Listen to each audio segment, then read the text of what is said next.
भगवान पौड़ी 24 व 25 में गुरु नानक देव जी ने गाया है, अंतुन सिफती कहन अंत, अंतन करने देनि न अंत, अंतुन वेखणी सुननि न अंत, अंतुन जापे किया मणि मंत, अंतुन जापे कीता आकार, अंतुन जापे पारावार, अंत कारण केते बिल लाए, ताके अंत न पाए जाए। एहू अंत न जाने कोई, बहुता कहिए बहुता होए, बड़ा साहब ऊंचा थाव, ऊंचे ऊपरी ऊंचा नाव, हेवर ऊंचा होवे कोई, किस ऊंचे को जाने सोए, जेवर आप जाने अपि आप, नानक नदरी करमी दाति, बहुता करम लिखिया न जाए, बड़ा दाता तिलुन तमाए, केते मंटहि जोध अपार, केतिया गणत नहीं विचार, केते खपि टुटही वेकार, केते लय लय मुकरू पाए, केते मूरख खाही खाए, केतिया दुख भुख सदवार, एवी दात तेरी दातारी, बंदी खलासी भाने को होय, और वाक सके न कोई, जेको खाई को आँखनि पाए, ओहू जाने जेतिया मुई खाए, आपे जाने आपे दे, आखई सीभी केई केई, जिसनो बख्शे सिफत सालाह, नानक पातिशाह।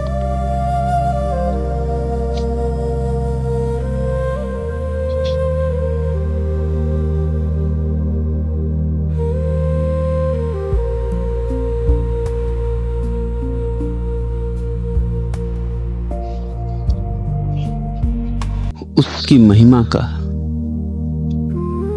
कोई अंत नहीं। जो भी हम कहें वो थोड़ा है, और जो भी हम कहें उससे हमारी असमर्थता पता चलती है। रविंद्रनाथ मरण शैया पर थे। एक पुराने मित्र ने उनसे कहा कि आप तो प्रसन्न भाव से विदा हो सकते हैं, क्योंकि जो करना था आपने कर लिया, खूब सम्मान पाया, गीत लिखे, सारे जगत में ख्याति पाई, महाकवि की तरह लाखों लोगों ने भक्ति दी। आप तो निश्चिंत मन से जा सकते हैं, कुछ अधूरा नहीं छोड़ा। रविन्द्रनाथ ने आंख खोली और उन्होंने कहा, मत कहो ऐसी बात, क्योंकि मैं तो परमात्मा से यही प्रार्थना कर रहा था कि जो मैं गाना चाहता था वो तो अभी तक गा नहीं पाया, जो कहना चाहता था वो तो अभी तक कहा नहीं, और अभी तक तो केवल साज बिठाने में ही समय बीत गया। अभी तेरी महिमा का गान शुरू कहाँ हुआ था, और ये तो विदा का क्षण आ गया। रविन्द्रनाथ ने 6000 गीत लिखे, और रविन्द्रनाथ के सारे गीत ही परमात्मा की महिमा के गीत हैं। फिर भी रविन्द्रनाथ कहते हैं कि अभी साज ही बिठा पाया था, अभी संगीत शुरू कहाँ हुआ था, और ये जाने का वक्त आ गया। यही नानक कहते हैं, यही सभी ऋषियों का अनुभव है कि जो भी हम कहें वो साज का बिठाना ही सिद्ध होता है, उसका गीत गाया ही नहीं जा सकता। कौन गाएगा उसका गीत? हम इस छोटे से व्यक्तित्व में कैसे उस विराट को समाएंगे? मुट्ठी में आकाश को बांधने की कोशिश कैसे पूरी होगी? हमारे सारे प्रयास व्यर्थ हो जाते, और सब करके ही हमें सिर्फ अपनी असमर्थता का पता चलता है। और वही पता चल जाए तो समझ का जन्म हुआ। ये ख्याल में आ जाए कि मैं बहुत छोटा हूं, तो ही उसके बड़े होने का ख्याल पैदा होगा। नासमझों को लगता है कि हम काफी बड़े, समझदारों को लगता है कि हम बहुत छोटे हैं। जैसे जैसे समझ बढ़ती है वैसे वैसे हम छोटे होते जाते हैं। जैसे जैसे हम छोटे होते हैं उसका विराट प्रकट होता है। एक ऐसी घड़ी भी आती है इस खोज में जबकि तुम बिल्कुल ही खो जाते हो और वही शेष रह जाता है। कहने वाला खो जाता है, कहेगा क्या? सिर्फ वही रह जाता है, उसकी महिमा, उसका आहिरनेस नाद। देखने वाला खो जाता है, दृश्य ही रह जाता है। तुम तो मिट ही जाते हो, कौन उसकी खबर देगा? कौन उसके संबंध में कुछ कहेगा? इसलिए जो भी आदमी ने कहा है वो सारी चर्चा असमर्थता की चर्चा है, असहाय अवस्था की, हेल्पलेसनेस की। जैसे कोई बहुत बड़ी घटना के करीब आके अवाक हो जाता है,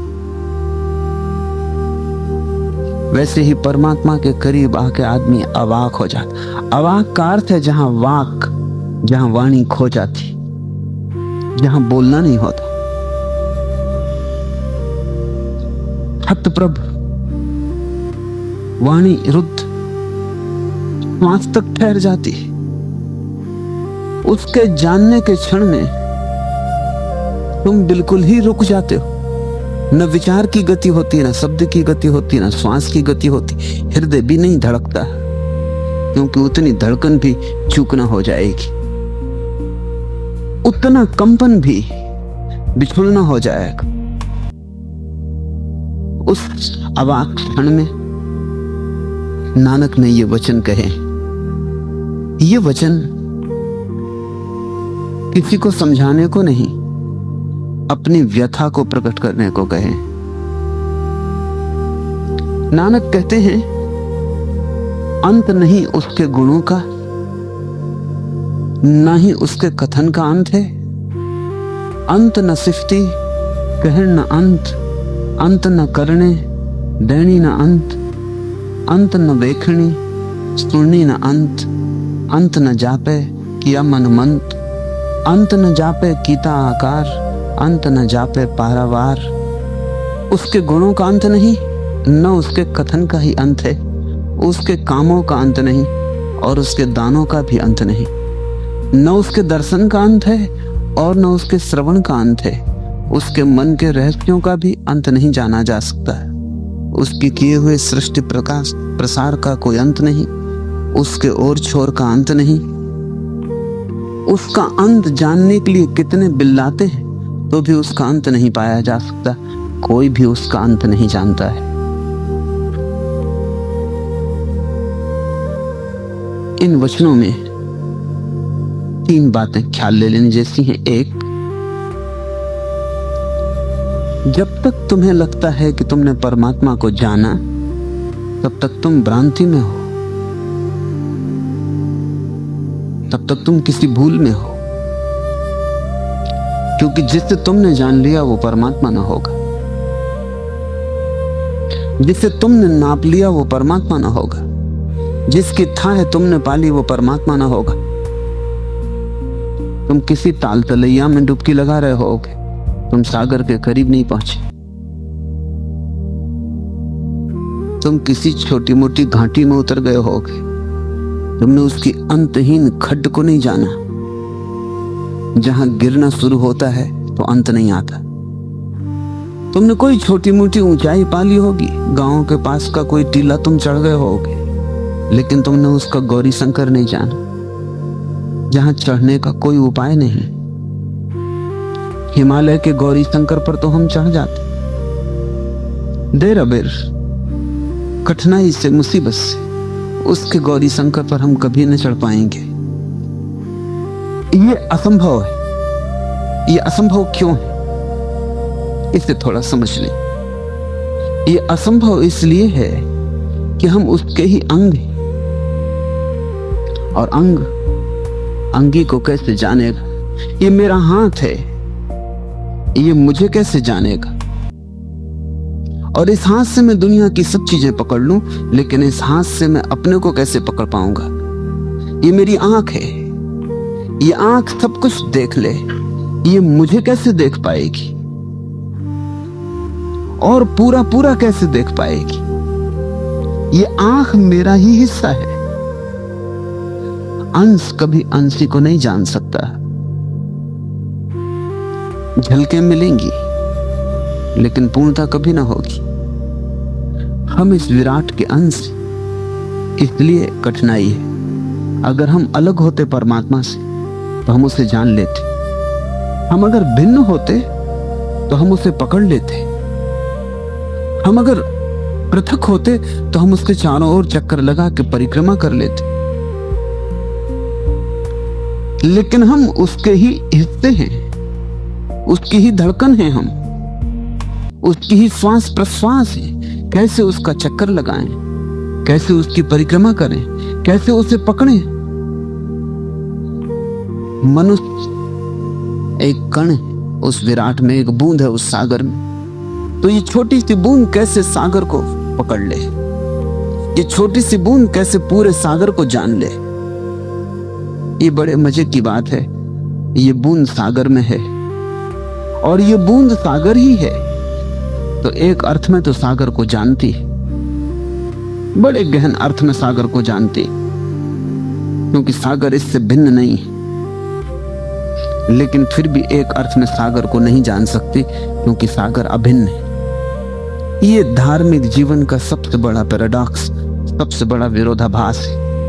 परमात्मा को हम जानते भी हैं एक अर्थ में, क्योंकि हम कैसे बिना जाने रहेंगे? वो हम में धड़कता है, हम उसमें धड़कते हैं। हम उससे दूर नहीं हैं, इंच भर का फासला नहीं, इसलिए हम उसे जानते भी हैं एक अर्थ में, पहचानते भी भली भांति, और फिर भी बिल्कुल नहीं जानते, क्योंकि हम अंश से अंश पूर्ण को कैसे जान सकेगा? हम उसमें डूबते, तैरते, हम उसमें रह के कभी उसे विस्मरण भी करते हैं, कभी उसका स्मरण भी करते हैं। कभी हम पास लगते हैं, कभी दूर लगते हैं, और कभी कभी किन्हीं स्पष्टता के क्षणों में ऐसा लगता है जान लिया, हृदय आपूर हो जाता है, पहचान लिया, रिकॉग्निशन हो गया, आ गई प्रज्ञान, बोध हुआ। फिर बोध खो जाता है, फिर गहन अंधकार हो जाता है, फिर हम डगमगाने लगते हैं। लेकिन जानने और न जानने के ये मध्य का जो क्षण, यही धार्मिक व्यक्ति की स्थिति है। बुद्ध से कोई पूछता है परमात्मा के संबंध में, वे चुप रह जाते। क्या कहें उसके संबंध में? विरोधाभास कहे नहीं जा सकते। अगर बुद्ध कहे मैं जानता हूं तो भूल हो गई, क्योंकि कौन कह सकता है कि जानते? और बुद्ध अगर कहे नहीं जानता तो गलती बात है, क्योंकि जानते। एक दिन सुबह सुबह एक पंडित ने बुद्ध को पूछा, बुद्ध चुप ही रहे, वो चला गया। तो आनंद ने बुद्ध को कहा कि आप कुछ तो बोलते, वो बहुत बड़ा पंडित है, वो बड़ा जानकार है और योग्य अधिकारी आदमी था, आपको उसे कुछ कहना था। लेकिन बुद्ध ने कहा क्योंकि वो अधिकारी था इसलिए बोलना और भी मुश्किल हो गया। यदि मैं कहूं है तो गलती,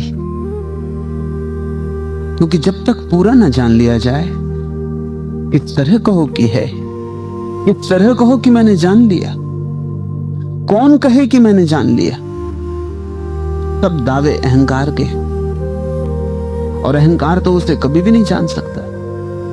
और अगर मैं कहूं कि नहीं है या कहूं कि मैंने नहीं जाना तो भी गलत है, क्योंकि मैं जानता हूं। और वो आदमी योग्य था, समझदार था, इसलिए चुप रह जाना पड़ा। और वो आदमी मेरी चुप्पी का अर्थ समझा, क्योंकि वो आदमी झुक के प्रणाम करके गया। तभी आनंद को ख्याल आया कि वो आदमी बहुत अहोभाव से झुक के प्रणाम करके गया। आनंद ने पूछा, हैरानी की बात है, ये मेरे ख्याल में ना आया, क्या वो समझ गया? तो बुद्ध ने कहा, घोड़े तीन तरह के होते हैं, एक तुम उन्हें मारो तभी वो इंच इंच भर करके सरकेंगे। दूसरे उन्हें मारने की उतनी जरूरत नहीं, धमकाना काफी है। और तीसरे उन्हें धमकाने की भी जरूरत नहीं, कोड़ा बताने की भी जरूरत नहीं, कोड़े की छाया काफी है, शैडो ऑफ द विप। ये तीसरे तरह का घोड़ा था। इसे मारने की जरूरत न थी, न धमकाने की जरूरत थी, इसे सिर्फ छाया बता दी कोड़े की और वो समझ गया और यात्रा पे निकल गया। शब्द तो कोड़ा है, मौन छाया है। शब्द की जरूरत पड़ती है क्योंकि वो घोड़ा पास नहीं जो कोड़े का छाया मात्र से यात्रा पे निकल जाए। बुद्ध ने कहा वो आदमी समझ गया।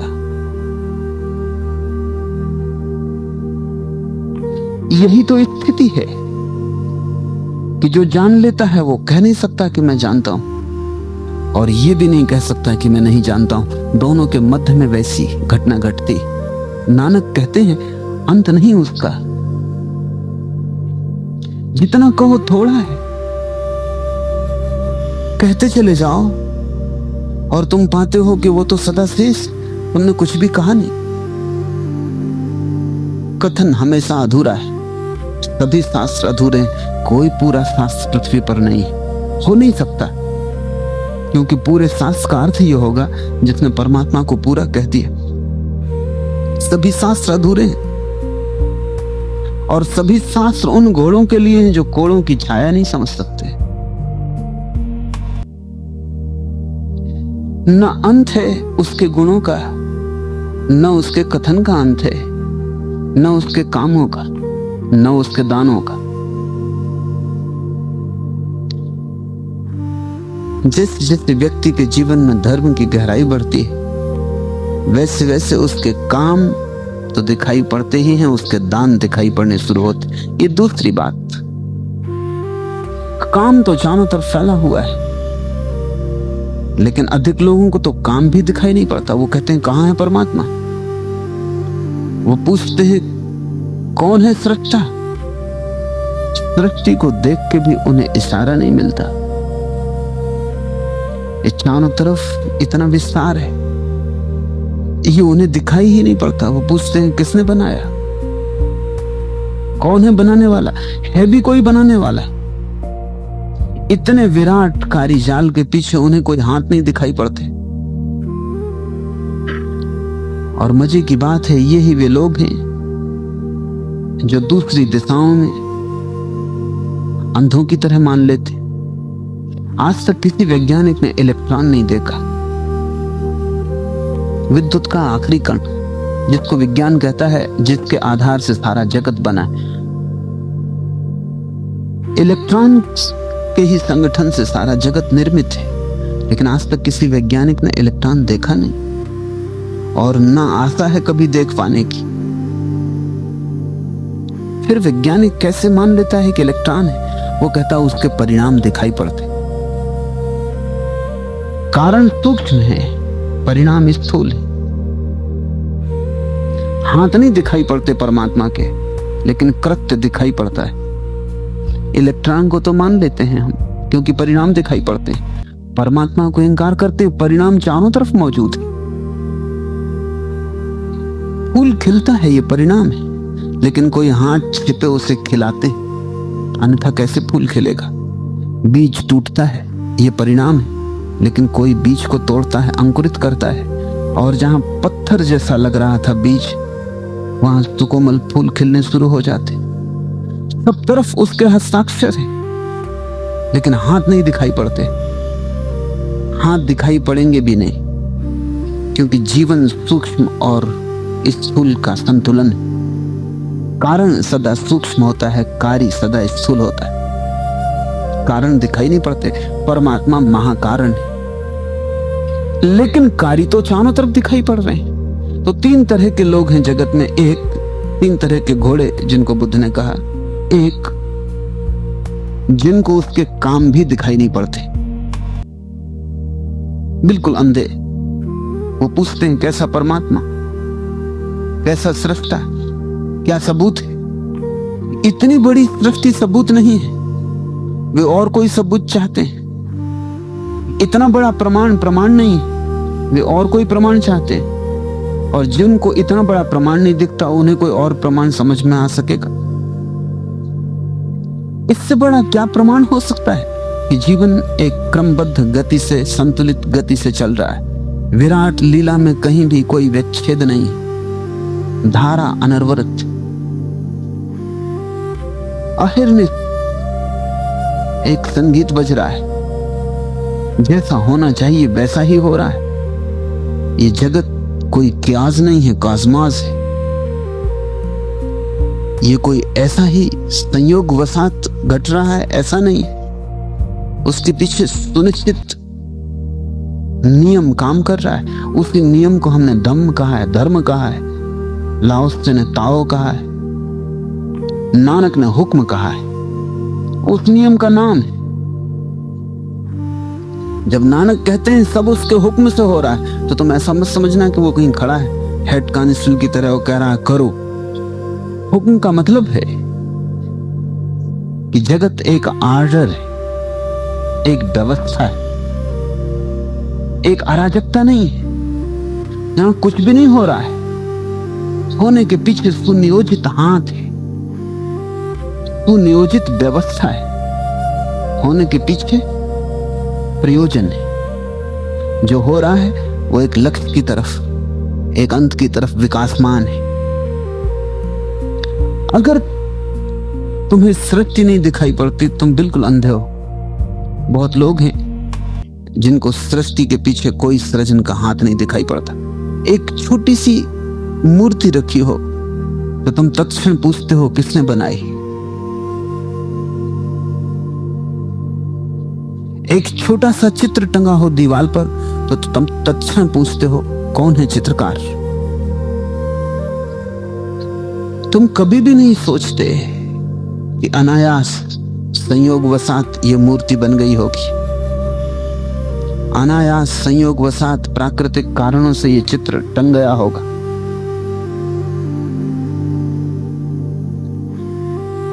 लेकिन इतना विराट चित्र टंगा है चारों तरफ, पत्ती पत्ती पर उसकी कला है, और तुम्हें परमात्मा दिखाई नहीं पड़ता। तुमने जैसे पक्का ही कर रखा है उसकी तरफ पीठ रखने का, जैसे तुम न देखने की जिद कर रहे हो, जैसे तुम देखना ही नहीं चाहते, जैसे कि देखने में तुम्हें खतरा मालूम पड़ रहा है, जैसे कि देखने से तुम डरे हुए हो। निश्चित ही डर है, क्योंकि जैसे ही तुम्हें उसका हाथ दिखाई पड़ेगा, तुम जैसे हो वैसे ही न रह सकोगे। जिसको भी परमात्मा के कृत्य की भनक पड़ जाएगी, उसे पूरी जिंदगी बदलनी पड़ेगी। क्योंकि अगर उसका हाथ सब तरफ है तो तुम जैसा कर रहे हो अभी तक वैसा ही ना कर पाओगे। तुम्हारा सारा आचरण गलत हो जाएगा। अभी तुम ऐसे चल रहे हो जैसे कोई परमात्मा नहीं। करो दुर्व्यवहार, करो पाप, करो अनाचरण, अभी जो भी करना है करो, क्योंकि कोई परमात्मा नहीं। अभी तुम्हें जैसे पूरी छूट है। जैसे ही तुम्हें उसका हाथ दिखाई पड़ेगा तुम्हारी छूट समाप्त हो जाएगी। तब तुम्हें सोच के करना पड़ेगा, तब तुम्हें विचार के करना पड़ेगा, तब तुम्हें ज्यादा ध्यान और सुरती रखनी पड़ेगी। क्योंकि वो देख रहा है, क्योंकि वो मौजूद है, क्योंकि सब जगह वो छिपा है। और तुम किसी के साथ भी कुछ करो तुम उसी के साथ कर रहे हो। जेब काटो किसी की, उसकी ही कटेगी। चोरी करो किसी की, उसी की ही होगी। हत्या करो किसी की, तुम उसे ही मारोगे। इसलिए आदमी का एक बड़ा वर्ग उसे देखना ही नहीं चाहता। उसके देखने में झंझट। उसकी मौजूदगी तुम वही न रह सकोगे जो तुम हो। तुम्हें आमूल क्रांति से गुजरना पड़ेगा, तुम्हें जड़मूल बदल जाना पड़ेगा। और ये बदलाहट इतनी बड़ी है कि इस झंझट से बेहतर यही कि तुम उसे इनकार करते चले जाओ। नीत्शे ने 100 साल पहले कहा कि God is dead and now man is totally free. ईश्वर मर गया है और आदमी अब परिपूर्ण स्वतंत्र है। वही परिपूर्ण स्वतंत्रता चाहने के लिए तुम ईश्वर को इनकार करते हो। तब तुम छूट है, तब तुम कुछ भी चाहो करो, तब कोई नहीं है जिसके हाथ में निर्णय है, तब तुम स्वच्छंद हो। जो स्वच्छंद रहना चाहता है वो परमात्मा को न देखने की जिद करता रहेगा। तुम उसे कितना ही दिखाओ वो इनकार करता रहेगा। और इनकार किया जा सकता है क्योंकि स्थूल कृत्य दिखाई पड़ता है, सूक्ष्म कर्ता तो दिखाई नहीं पड़ता। तो लोग कहते हैं सृष्टि अपने आप चल रही है, सब अपने आप हो रहा है। लेकिन यही तो परमात्मा की परिभाषा है कि जो अपने आप चल रहा है और अपने आप हो रहा है, जो स्वयंभू है। दूसरा वर्ग है जो परमात्मा के काम तो देख लेता है और उसके छुपे हाथ को भी स्वीकार कर लेता है, लेकिन वो स्वीकृति बौद्धिक है, वो धमकी में आ गया है, वो डरा हुआ है, वो भयभीत है। तुम ऐसे ही आदमी को मंदिर में, गुरुद्वारे में, मस्जिद में प्रार्थना करते पाओगे।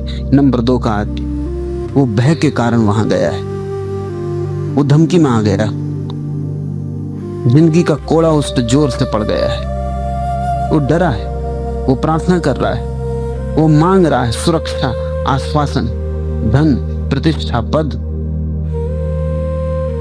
वो कुछ मांग लेके गया है। भय हमेशा भिखारी है और भय हमेशा मांगता है कुछ मिल जाए, कुछ मिल जाए। वो कामों की थोड़ी सी भनक उसके कान में पड़ी और उसे थोड़ा सा एहसास हुआ है भय के कारण कि परमात्मा है, तो वो डरा हुआ है। लेकिन उसे तीसरी बात का कोई पता नहीं चल रहा है, परमात्मा के दानों का, इसलिए तो वो मांग रहा है। तीसरा आदमी है जिसको नानक भक्त कहेंगे। उसे कृत्य दिखाई पड़ रहे हैं, चारों तरफ सृष्टि उसका हाथ बता रही है और कृत्य ही नहीं दिखाई पड़ रहे, उसे परमात्मा का दान, उसका प्रसाद भी दिखाई पड़ रहा है। प्रसाद को देखना सूक्ष्म बात है, वो कोड़े की छाया को देखना है। उसे दिखाई पड़ रहा है कि अहिर्निश उसका दान मिल रहा है। मांगने को और बचा क्या है? मांगना क्या है? सिर्फ उसे धन्यवाद देना है। इसलिए परम भक्त मंदिर धन्यवाद देने जाता है, मांगने नहीं। उसकी कोई मांग ही नहीं।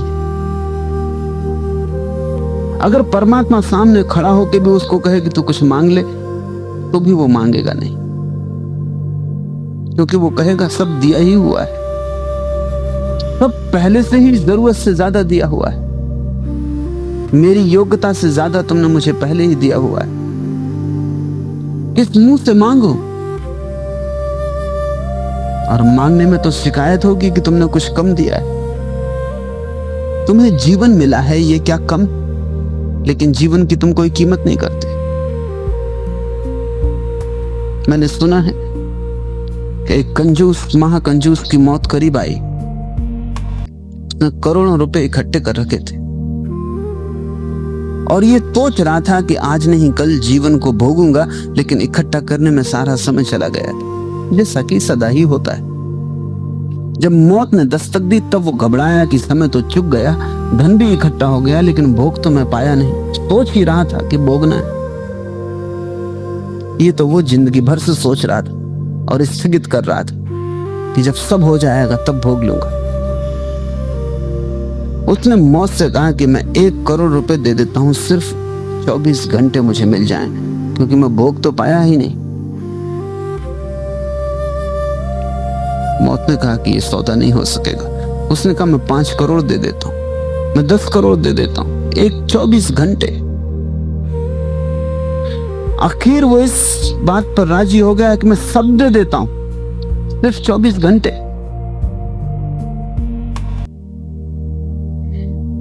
ये सब उसने इकट्ठा किया पूरा जीवन गंवा के। अब वो सब देने को राजी है 24 घंटे के लिए, क्योंकि न तो उसने कभी खुले मन से सांस ली, न कभी फूलों के पास बैठा, न उगते सूरज को देखा, न चांद तारों से बात की, न खुले आकाश के नीचे हरी धूप पर कभी क्षण भर लेटा। जीवन को देखने का मौका न मिला। धन इकट्ठा करता रहा और सोचता रहा आज नहीं कल जब सब मेरे पास होगा तब भोग लूंगा। सब देने को राजी है, लेकिन मौत ने कहा कि नहीं, कोई उपाय नहीं। तुम सब भी दो तो भी 24 घंटे मैं नहीं दे सकता हूं, कोई उपाय नहीं, समय गया, तुम उठो, तैयार हो जाओ। तो उस आदमी ने कहा एक क्षण वो मेरे लिए नहीं, मैं लिख दूं मेरे पीछे आने वाले लोगों के लिए। मैंने जिंदगी गंवाई इस आशा में कि कभी भोगूंगा, और जो मैंने कमाया उससे मैं मृत्यु से एक क्षण भी लेने में समर्थ न हो सका। उस आदमी ने एक कागज पर लिख दिया और खबर दी कि मेरी कब्र पर इसे लिख देना। सभी कब्रों पे यही लिखा हुआ है, तुम्हारे पास पढ़ने की आंखें हो तो पढ़ लेना, और तुम्हारी कब्र पर भी यही लिखा जाएगा अगर चेते नहीं।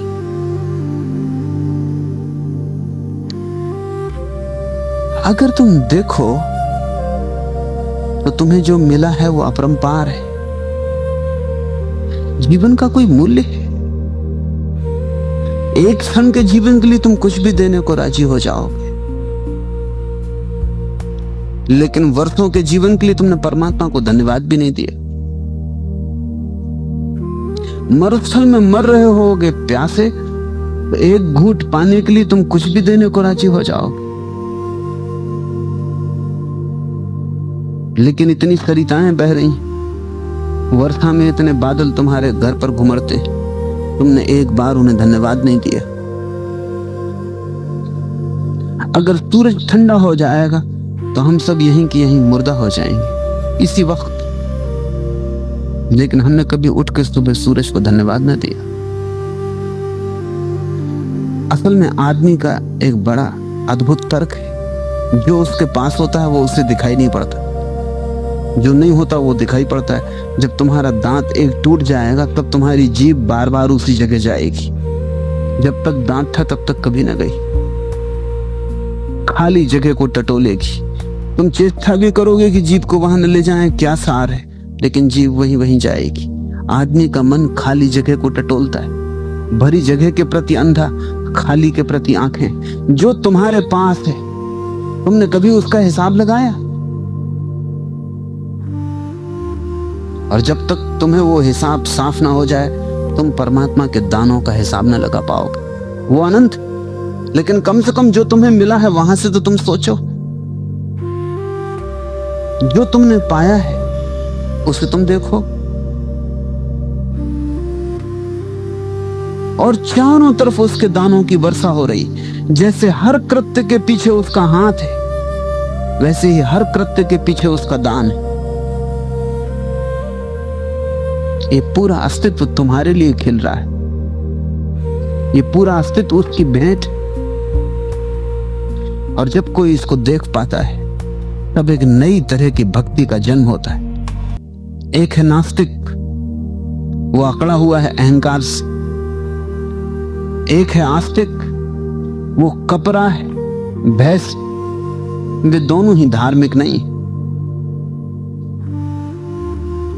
धार्मिक है तीसरा व्यक्ति जो नाच रहा है अहोभाव से, जो आनंद मग्न है कि जो मिला है वो अपरंपार है। नानक कहते हैं न उसके कृत्यों का कोई अंत है, न उसके दानों का कोई अंत है, और उसके मन के रहस्यों का भी अंत जाना नहीं जा सकता।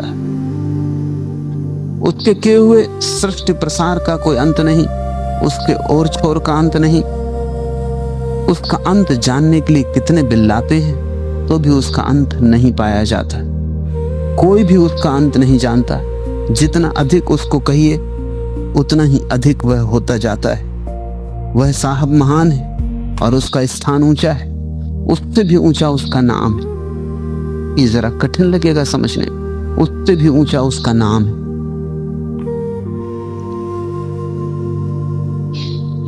नाम कैसे उससे ऊंचा होगा?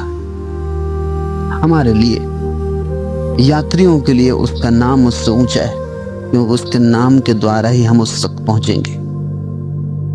नाम छूट जाए तो उस तक पहुंचने का रास्ता टूट गया, सेतु गिर गया। तो हमारे लिए तो उसका नाम ही उससे महान है। यात्रा पथ मंजिल से महत्वपूर्ण है, क्योंकि यात्रा पथ के बिना मंजिल तक पहुंचना असंभव। इसलिए नानक कहते हैं कि उसका एक नाम जो जान लेता है, उसे कुंजी मिल गई। कुंजी महल से भी बड़ी है। कुंजी महल में छिपी संपदा से ज्यादा मूल्यवान है। ऐसे तो दिखाई पड़ती लोहे का टुकड़ा, लेकिन वही लोहे का टुकड़ा अनंत खजानों को खोलेगा। उसका नाम, जिसको नानक ओंकार कहते हैं, वही कुंजी। उस कुंजी से उसका द्वार खुलेगा। और अगर ओंकार की सुरती तुम्हारे भीतर बैठने लगी तो वो कुंजी तुम अपने भीतर ढाल लोगे। वो कुंजी कुछ ऐसी नहीं है कि कोई तुम्हें दे दे, वो तुम्हें ढालनी पड़ेगी। तुम्हें ही वो कुंजी बन जाना पड़ेगा। तुम ही धीरे धीरे ओंकार की ध्वनि में गूंजते गूंजते कुंजी बन जाओगे। तुम में ही वो क्षमता प्रकट हो जाएगी कि उसके द्वार को तुम खोल लो। मनुष्य की दो अवस्थाएं हैं, एक अवस्था है विचार की और एक अवस्था है निर्विचार की। विचार की अवस्था में तुम हो जहां मन में तूफान चलते ही रहते हैं। मन का आकाश सदा बदलियों से भरा रहता, ऊहापोह, अनंत विचार, एक भीड़ मन में लगी रहती है, एक बाजार भरा हुआ है। ये विक्षिप्त जैसी दशा है। एक दूसरी अवस्था है निर्विचार, जहां बाजार खाली हो गया, दुकानें बंद हो गई, विचार जा चुके, हाट उजड़ गई, सन्नाटा हो गया, चुप्पी हो गई। जब तक तुम विचार से भरे हो तब तक तुम संसार से जुड़े रहोगे। जैसे ही तुम निर्विचार हुए कि तुम परमात्मा से जुड़ गए, तुम खाली हुए कि द्वार खुला। तो विचार से निर्विचार तक जाने की जो कुंजी है वो उसका नाम है। ओंकार की धुन तुम्हारे भीतर समा जाए। पहले तो ओंकार का जप, सुबह उठाए या रात कभी एकांत अंधेरे में बैठ गए अपने कमरे में और जोर से ओंकार का उच्चार किया कि तुम्हारे चारों तरफ ओंकार की धुन गूंजने लगे। और ओंकार का बड़ा मधुर संगीत है, क्योंकि वो अनंत का संगीत है। ओंकार कोई मनुष्य निर्मित ध्वनि नहीं, वो अस्तित्व में गूंजती हुई लयबद्धता है। तुम जैसे ही ओंकार की धुन जोर से करोगे, तुम्हारे चारों तरफ, तुम्हारे रोए रोए पर उसकी छाप अंकित होने लगेगी। ये जाप की स्थिति है, जप। फिर धीरे धीरे ओंठ बंद कर लेना और जिस तरह बाहर गुंजा रहे थे ओंकार को, वैसे ही भीतर गुंजाना। तब ओंठ बंद रहेंगे, जीभ शांत रहेगी, कंठ चुप रहेगा, सिर्फ मन में ही गूंज होगी। ये जाप और अजाप के बीच की मध्य कड़ी। ये गूंज भीतर बढ़ती जाए, बढ़ती जाए, बढ़ती जाए, तो धीरे धीरे तुम इस गूंज को करना भी और सुनना भी, दो काम करना।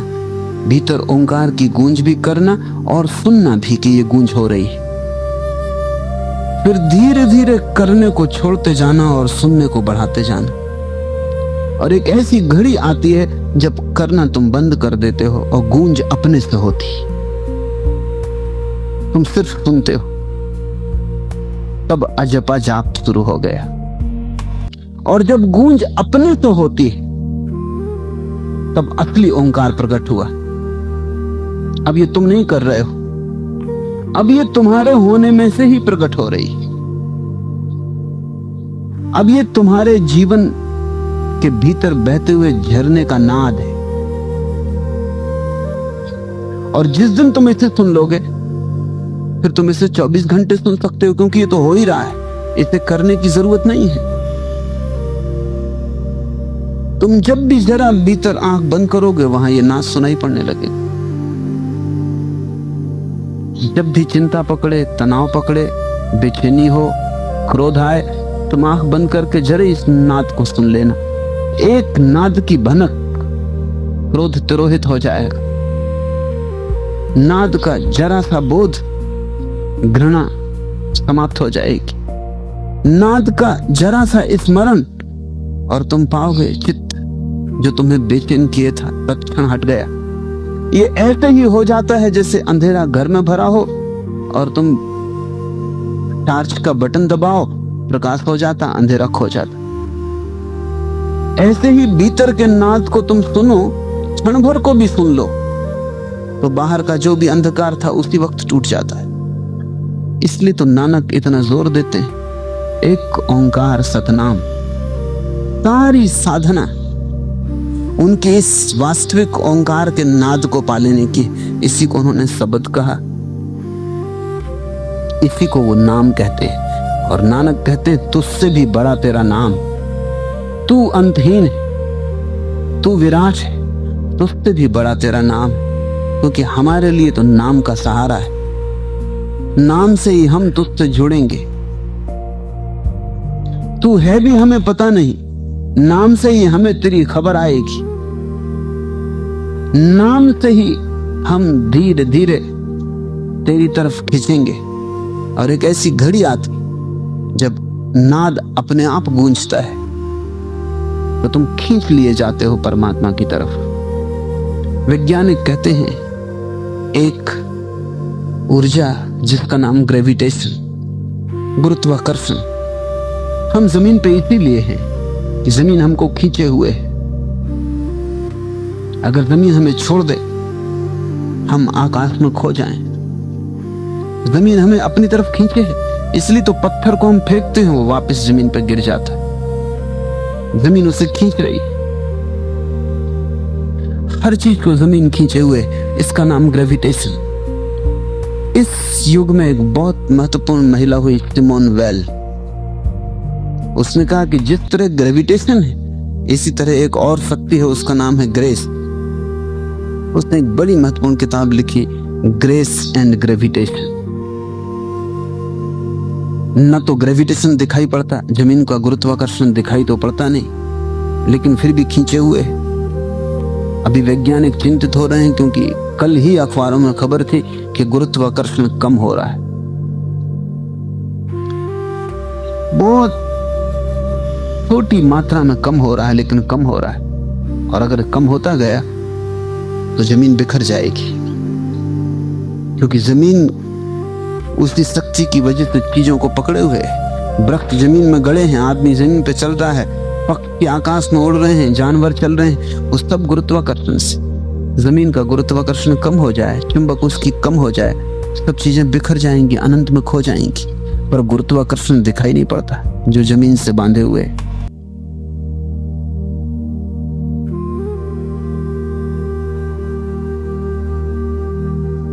सिमोन वेल ने बड़ी अच्छी बात कही है कि ठीक ऐसे ही ग्रेस भी दिखाई नहीं पड़ती। ग्रेस जिसको नानक प्रसाद कहते, उसकी अनुकंपा कहते। जमीन हमें बांधे हुए है नीचे की तरफ, वो हमें बांधे हुए है ऊपर की तरफ। जैसे तुम्हारे भीतर ओंकार का नाद बढ़ता है, वैसे वैसे जमीन की कशिश कम होती जाती और उसकी कशिश बढ़ती जाती। एक ऐसी घड़ी आती है कि तुम बिल्कुल निर्भर हो जाते हो। इसलिए तो योगियों को बहुत बार ऐसा अनुभव होता है। यहाँ मेरे पास जो लोग गहरा ध्यान कर रहे हैं, उनमें से अनेकों को अनुभव हुआ है कि अचानक ध्यान करते करते उन्हें लगा कि वो जमीन से उठ गए। बाहर से दिखाई भी नहीं पड़ता किसी को कि वो उठ गए हैं, वो भी आंख खोल कर देखते हैं तो उठे नहीं है, अपनी जगह पे बैठे हैं, लेकिन आंख बंद करते हैं वो भीतर लगता है कि जमीन से उठे। वो भ्रांति नहीं है। जैसे ही चित्त निर्भर हो जाता है, उसकी ध्वनि गूंजती है, वैसे ही वेटलेसनेस का अनुभव होता है। तुम्हारा ये शरीर तो जमीन पे ही बना रहता है, लेकिन तुम्हारा भीतर का शरीर जमीन से हट जाता, ऊपर उठ जाता। और अगर ये यात्रा जारी रहे तो एक दिन तुम पाओगे कि तुम्हारे दो शरीर हो गए। एक शरीर जमीन पे बैठा है, दूसरा शरीर ऊपर उठ गया और नीचे जमीन पे बैठे शरीर को देख रहा है। उन दोनों के बीच एक पतला सा धागा प्रकाश का है जो जोड़े हुए है। इसलिए ध्यान रखना, अगर कोई भी ओंकार का प्रयोग कर रहा हो, वो ध्यान में बैठा हो, तो उसे चौंका के मत हिलाना, उसे कभी धक्का दे के मत उठाना, क्योंकि उससे कभी भी खतरे हो सकते हैं। अगर उसके दोनों शरीरों के बीच फासला हो, उस समय सूक्ष्म शरीर और स्थूल शरीर थोड़े अलग हो गए हों और भीतर का शरीर ऊपर उठ गया हो और तुम धक्के दे दो, तो उन दोनों का संतुलन सदा के लिए बिगड़ जाए।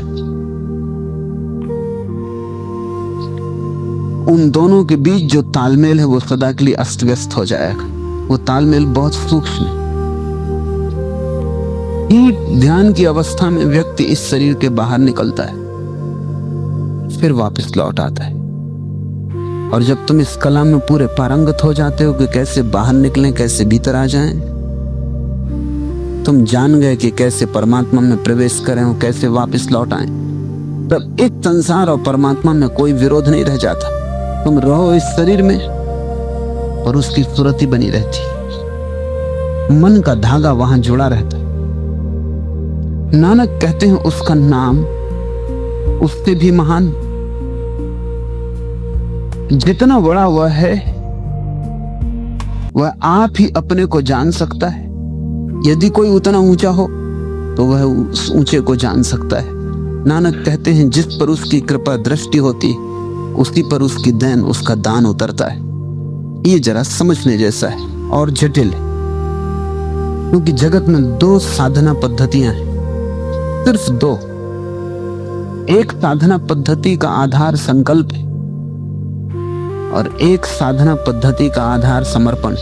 दोनों पहुंचा देती हैं, लेकिन मार्ग दोनों बड़े विपरीत हैं। महावीर, पतंजलि, गोरख, उनकी साधना पद्धति संकल्प की,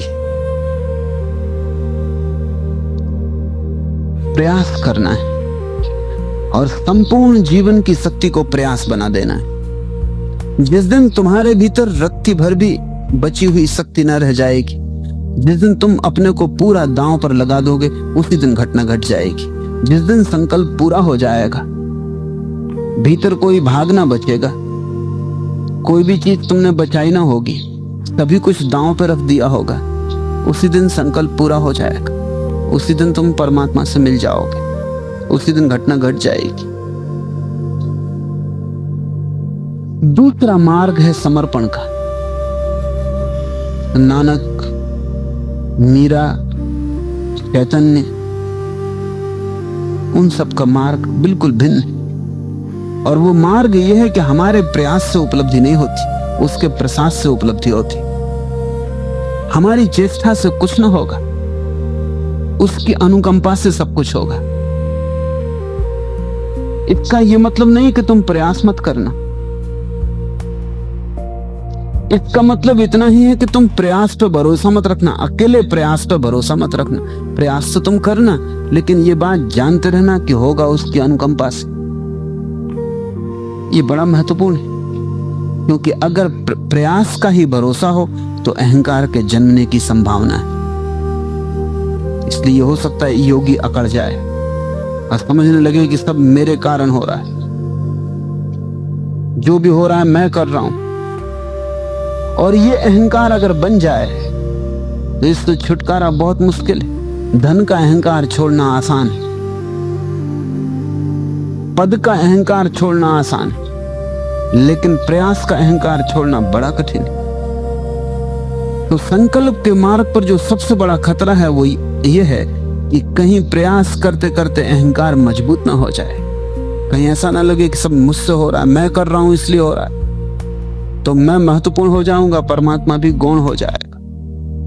तब सब करने के बाद, सब द्वार खोलने के बाद आखिरी द्वार पर मैं अटक जाऊंगा।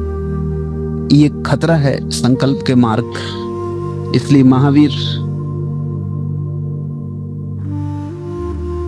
पतंजलि, गोरख, उस वर्ग के यात्री एक बात पर बहुत जोर देते हैं कि अहंकार छोड़ो, अहंकार छोड़ो, प्रयास करो और अहंकार छोड़ो। कहीं प्रयास अहंकार के साथ चला तो हर प्रयास अहंकार को मजबूत कर देता है। तुम जो भी करते हो उससे लगता है मैं मजबूत हो रहा हूं, मैंने किया, जब तप योग, मैंने सिद्धियां पाई, और ये अकड़ अगर साथ आ गई तो सब व्यर्थ हो गया।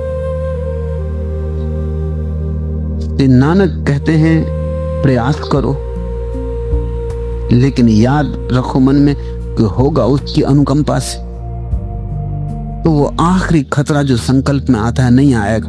लेकिन तब दूसरा खतरा है, संकल्प के मार्ग पर आखिर में खतरा आता है और समर्पण के मार्ग पर पहले ही खतरा है, और पहले ही खतरे से निपट लेना बेहतर है।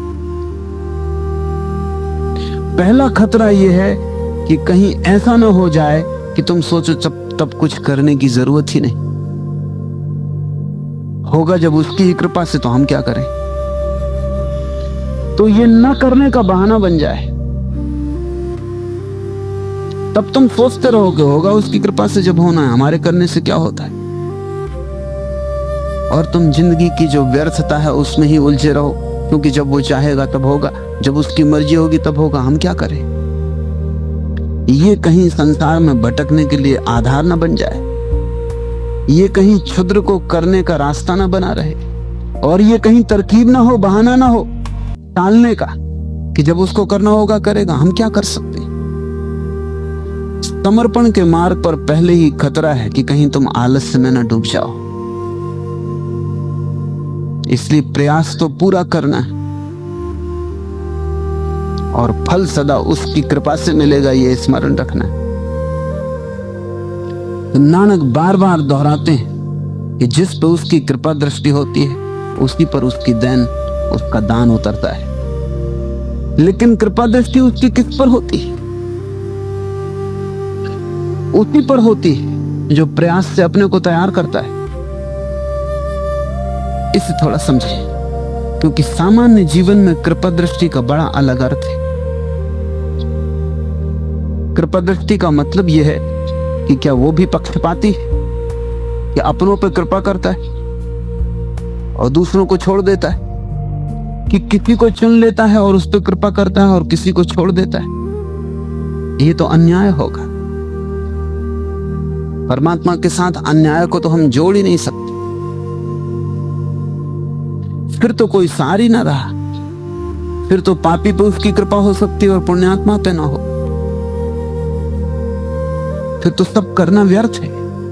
नहीं, उसकी कृपा दृष्टि का यह अर्थ नहीं है कि वो किसी को अकारण चुन लेता है, कि खुशामदियों को चुन लेता है, कि स्तुति करने वालों को चुन लेता है। उसकी कृपा दृष्टि तो सभी पे बरस रही, वर्षा उसकी सभी पे हो रही, लेकिन कुछ लोग अपनी मटकी को उल्टा किए बैठे। जिनकी मटकी उल्टी है, कृपा दृष्टि तो उन पे भी हो रही है, लेकिन उनकी मटकी भर नहीं पाती। कुछ लोग अपनी मटकी सीधी किए बैठे, उनकी मटकी भर जाती। तुम्हारी मटकी सीधे होने से वर्षा नहीं हो रही, वर्षा तो हो ही रही है, लेकिन तुम्हारी मटकी सीधी होगी तो भर जाएगी। और तुम कितनी ही मटकी सीधी करो, अगर वर्षा नहीं हो रही तो कैसे भरेगी। इसलिए नानक कहते हैं भरना तो उसकी कृपा दृष्टि से होता है, लेकिन इतना प्रयास तुम्हें करना पड़ेगा कि मटकी को तुम सीधी रखो। इतना ध्यान तुम्हें रखना पड़ेगा कि मटकी में तलहटी है या नहीं, फूटी तो नहीं। इतना ध्यान तुम्हें रखना पड़ेगा कि मटकी उल्टी तो नहीं रखी, तिरछी तो नहीं रखी, कि कृपा बरसे भी तो भी भर ना पाए, अनुकंपा आए भी तो भी बह जाए। हर आदमी पर उसकी अनवरत वर्षा हो रही है। परमात्मा अनवरत वर्षा है, लेकिन तुम कुछ उल्टे सीधे आड़े तिरछे हो। तुम वंचित रह जाते हो अपने कारण। इसे समझ लेना, ये बड़ा उल्टा दिखाई पड़ेगा। वंचित रहते हो तुम अपने कारण, पाओगे उसके कारण, मिलेगा उसके प्रसाद से। खोगे अपने कारण। समर्पण के मार्ग पर यह स्मरण रखना जरूरी है कि अगर मैं खो रहा हूं तो मैं ही कुछ उल्टा हूं, अगर पाऊंगा तो उसकी अनुकंपा है। अगर तुम ये याद रख सको तो अहंकार के सघन होने की कोई जगह न रह जाएगी। तुम्हारे भीतर कोई स्थान न बचेगा जहां अहंकार मजबूत हो जाए। और जिसके पास अहंकार नहीं, उसके पास परमात्मा है।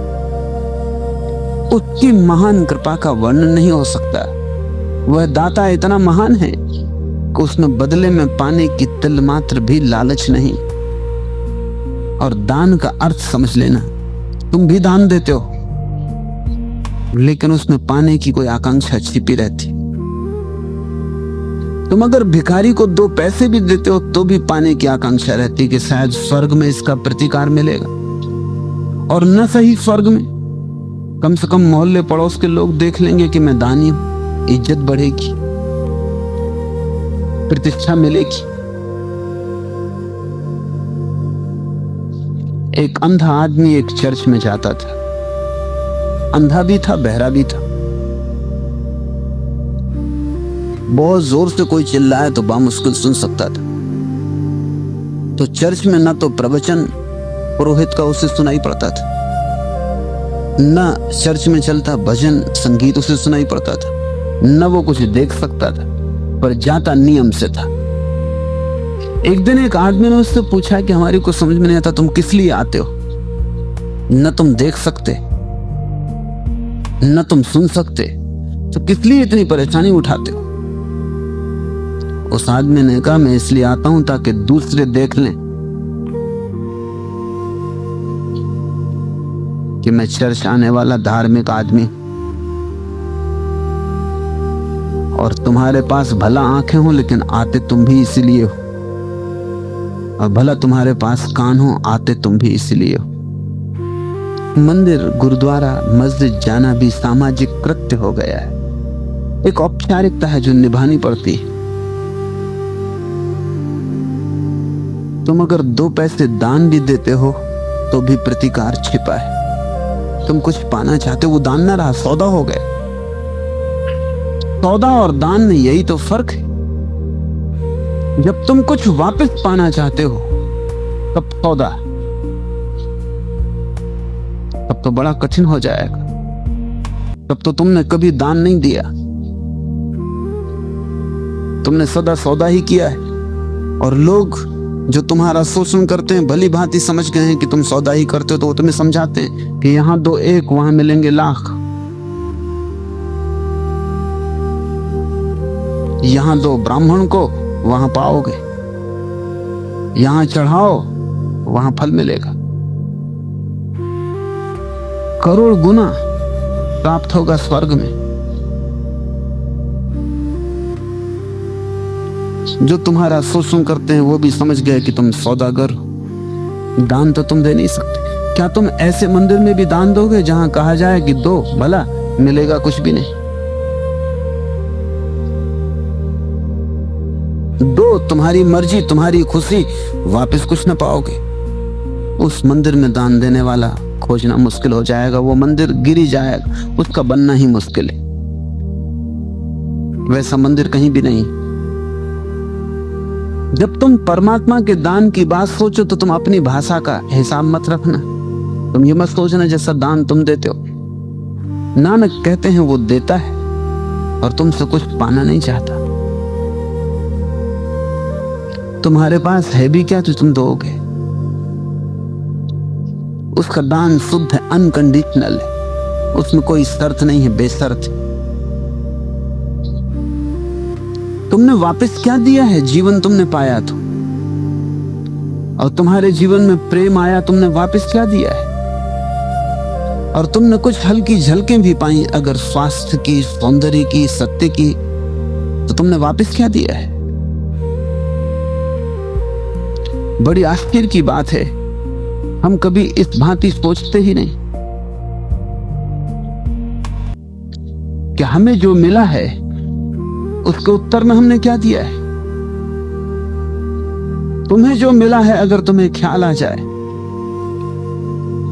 तो तुम अनंत तक नाचते रहोगे उत्सव में, तुम उसका गुणगान करते रहोगे। ये गुणगान किसी भय से पैदा ना होगा, ये गुणगान सिर्फ अहोभाव होगा कि जो दिया है वो इतना ज्यादा है और बिना कारण दिया है। न कोई योग्यता है, न कोई लौटाने का उपाय है।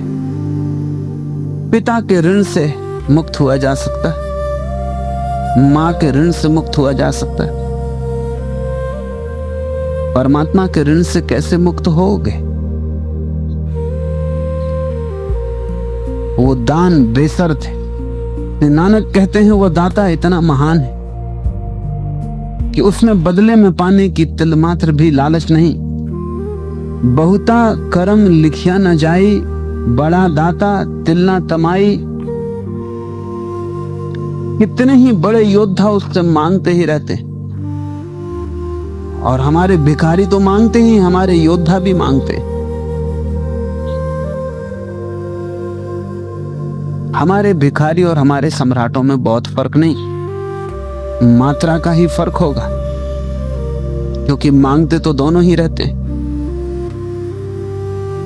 और ध्यान रखना, जब मांग मिट जाती है तभी तुम्हें उसका दान दिखाई पड़ना शुरू होता है। तुम्हारी मांग के धुएं के कारण दान तुम्हें दिखाई नहीं पड़ता, तुम मांगे ही चले जाते हो। तुम्हें फुर्सत नहीं कि तुम देख लो जो मिल रहा है। जिस दिन मांग बंद होती है उस दिन दान दिखाई पड़ता है। जिस दिन मांग बंद होती है उस दिन प्रार्थना का गलत रूप गिर जाता है, सही रूप प्रकट होता है। मांगने वालों की गिनती का विचार भी नहीं किया जा सकता। कितने ही विकारों में खप के नष्ट हो जाते। नानक यहाँ बड़ी महत्वपूर्ण बात कह रहे हैं। वो ये कह रहे हैं कि तुम्हारा मांगना भी ऐसा अंधा है कि तुम जो मांगते हो उसको पाके ही नष्ट होते हो। तुम मांगते भी गलत हो। तुम गौर से देखो, तुम्हारी जिंदगी जितने कष्ट में है, उस कष्ट का कारण तुम अगर खोजोगे तो कहीं न कहीं तुम्हारी अपनी ही मांग पाओगे। तुम बड़े पद पर होना चाहते हो, फिर बड़े पद की चिंताएं, रात नींद नहीं आती, दिन चैन नहीं मिलता। पश्चिम में वे कहते हैं कि अगर 40 साल की उम्र होते होते तुम्हें हार्ट अटैक का पहला दौरा न पड़े तो उसका मतलब साफ है कि तुम असफल आदमी। 40 साल की उम्र तक हार्ट अटैक का दौरा पड़ना ही चाहिए। सफल आदमी का लक्षण वो है। अगर पेट में अल्सर न हो जाए तो तुम गरीब आदमी हो, क्योंकि अमीर को अल्सर होनी चाहिए। चिंताएं इतनी होंगी, अल्सर होना जरूरी।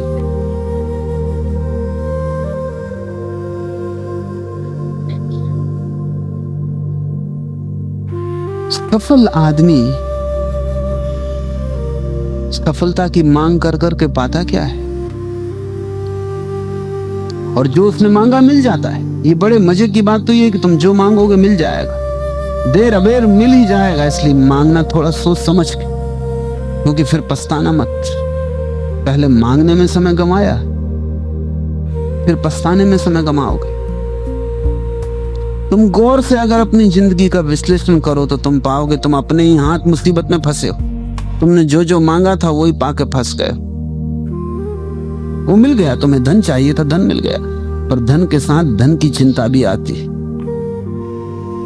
और धन के साथ आत्मा का सिकड़ाव भी आता है, और धन के साथ 1000 तरह के रोग भी आते हैं, और धन के साथ 1000 तरह का अभिमान, अहंकार भी आता है। वो सब भी उसके साथ है, वो जुड़ा हुआ है, उसे तुम छोड़ ना सकोगे। तुम जो मांगते हो मिल जाता है, और फिर तुम पछताते हो। तो नानक कहते हैं कितने ही विकारों में खप के नष्ट हो जाते। अपनी ही मांग, अपनी ही प्रार्थनाएं। कितने ही ऐसे हैं जो ले लेकर मुकर जाते हैं, एहसान भी नहीं मानते। मांग कर लेते हैं, मिल जाता है, धन्यवाद भी नहीं देते।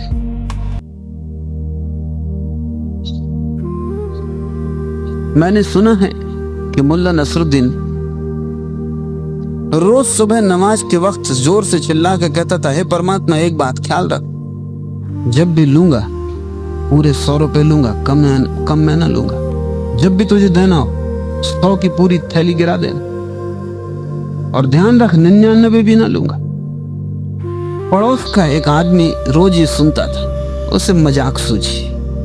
उसने कहा कि रोज ये एक ही बात किए जा रहा और 99 तो ये लेगा नहीं, तो खतरा भी नहीं है। उसने एक थैली में 99 रुपए रख के जब दूसरे दिन वो नमाज पढ़ रहा था, उसके छप्पर में से नीचे गिरा दी।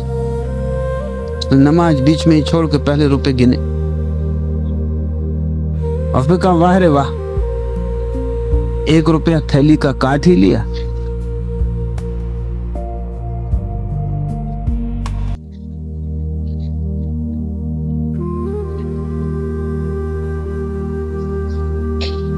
आदमी धन्यवाद भी देने को राजी नहीं है। उसने फिर भी शिकायत थी कि वाह रे वाह, 1 रुपया काट ही लिया थैली का। सुना है मैंने एक बहुत बड़ा धनपति समुद्र यात्रा से वापस लौट रहा था। भयंकर तूफान उठा, जहाज अब डूबा तब डूबा, ऐसी हालत हो गई। पहले तो वो कोरी कोरी प्रार्थना करता रहा, लेकिन जब जिंदगी बिल्कुल मौत के करीब आ गई तब उसने कहा कि अगर आज बच गया, अगर तूने आज बचा लिया परमात्मा, तो मेरा जो महल है राजधानी में उसे बेच के गरीबों को बांट दूंगा।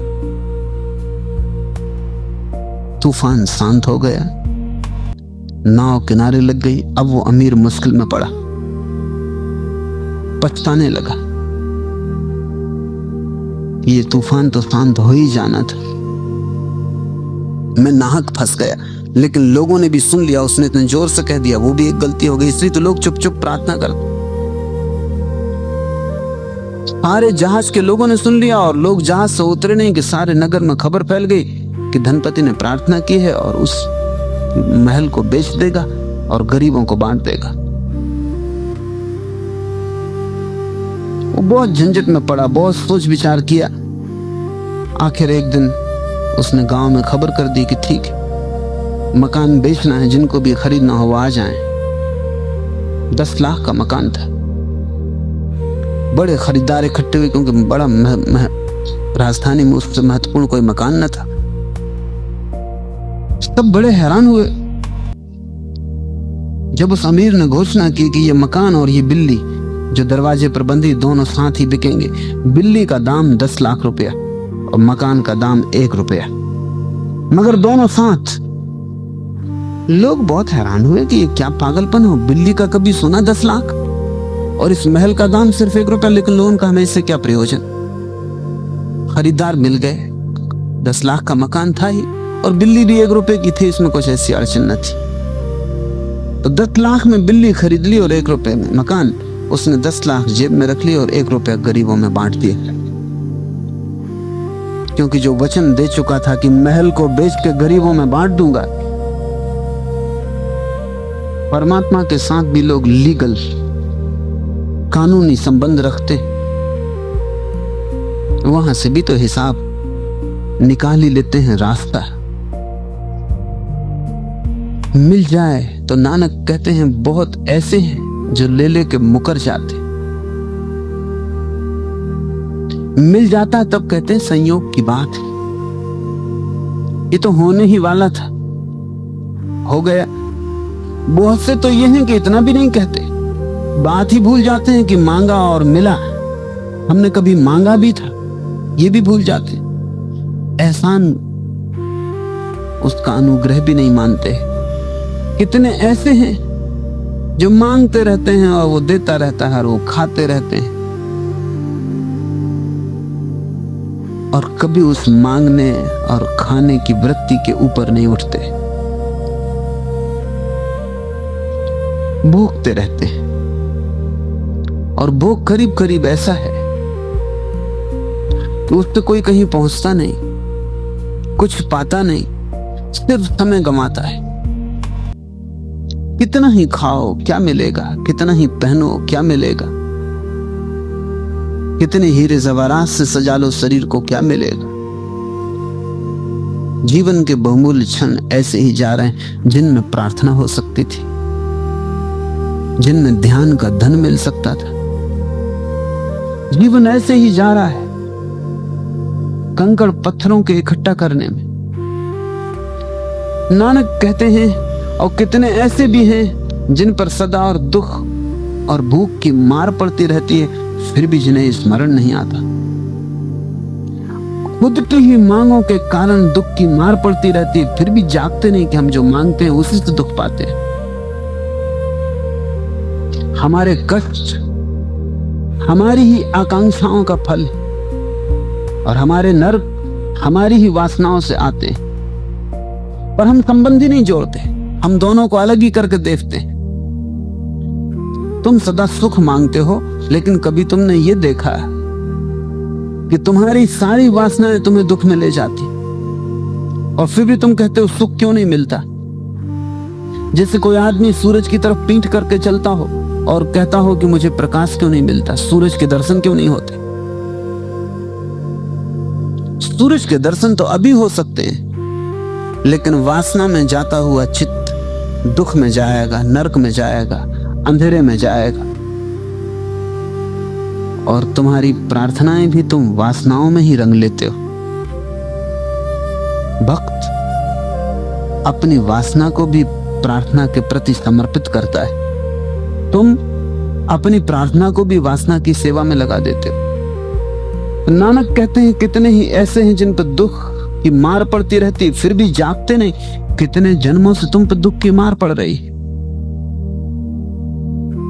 नहीं, बुद्ध का हिसाब ठीक नहीं। घोड़े 4 तरह के होते, एक जिनको मारो तो भी इंच नहीं हिलते,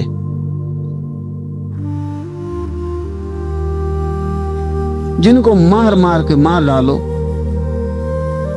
अकली अड़ियल घोड़े, वो हटते ही नहीं।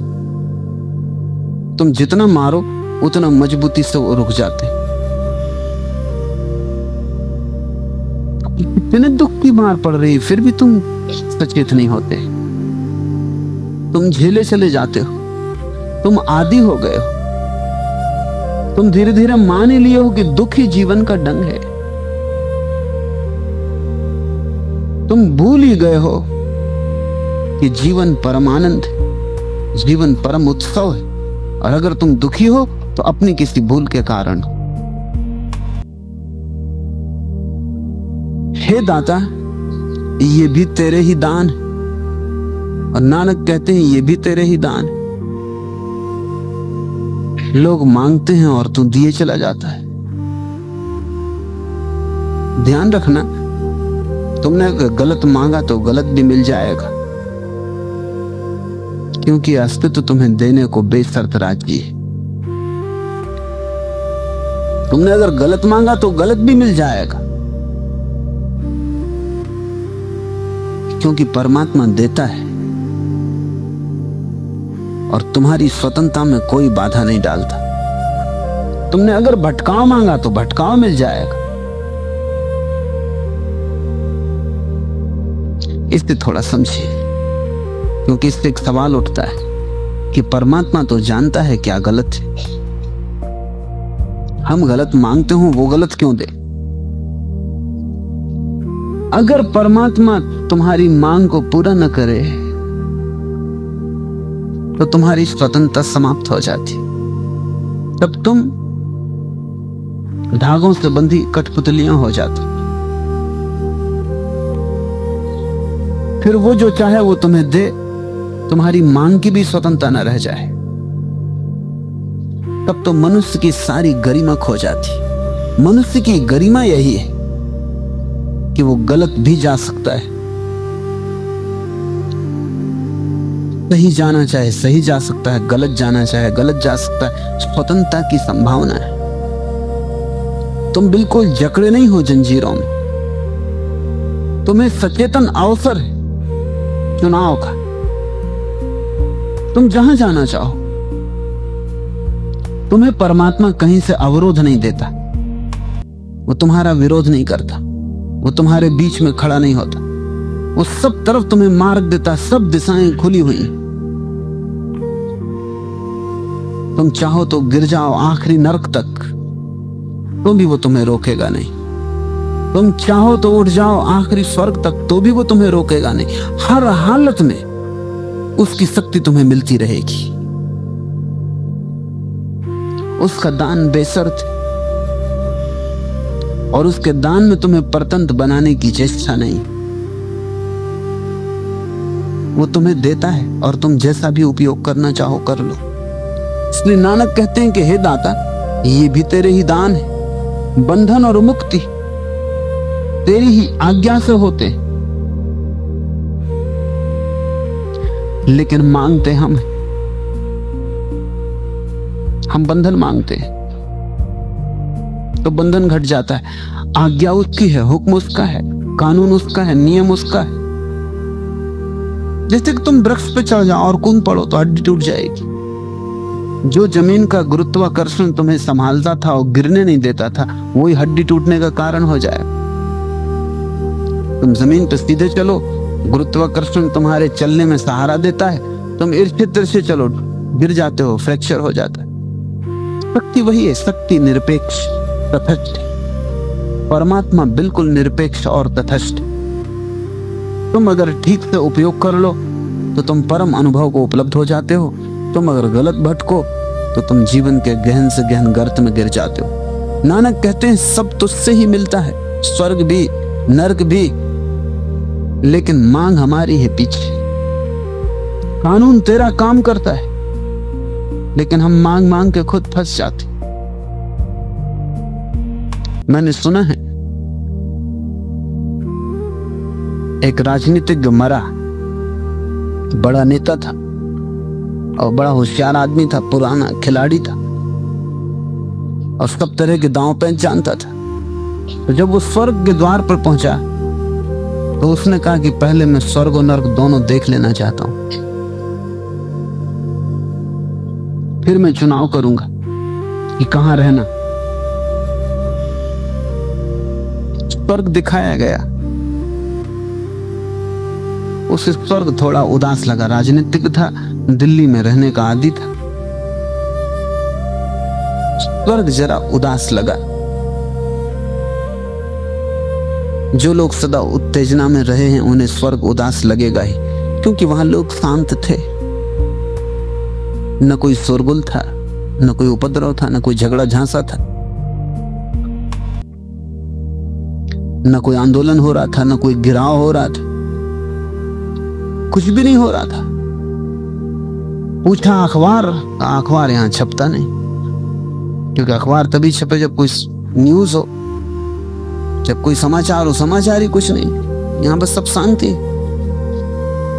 समाचार का मतलब ही उपद्रव होता है, कुछ उपद्रव हो तो समाचार। तुम अगर समाचार बनना चाहो, कुछ उपद्रव करो, समाचार बन जाओ। खाली बैठे रहो अपने झाड़ के नीचे, बुद्ध बने, कोई समाचार नहीं। उसने कहा ये तो बड़ा उदास सा, फीका फीका सा लगता है, मैं नरक भी देख लेना चाहता हूं।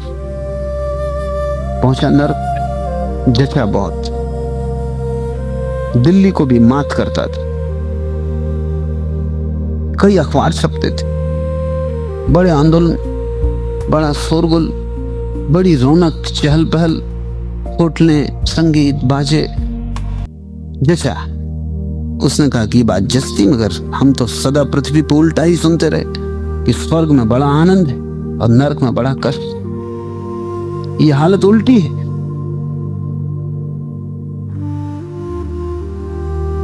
शैतान से कहा, जो कि द्वार पर स्वागत करने आया था, कि मामला क्या है।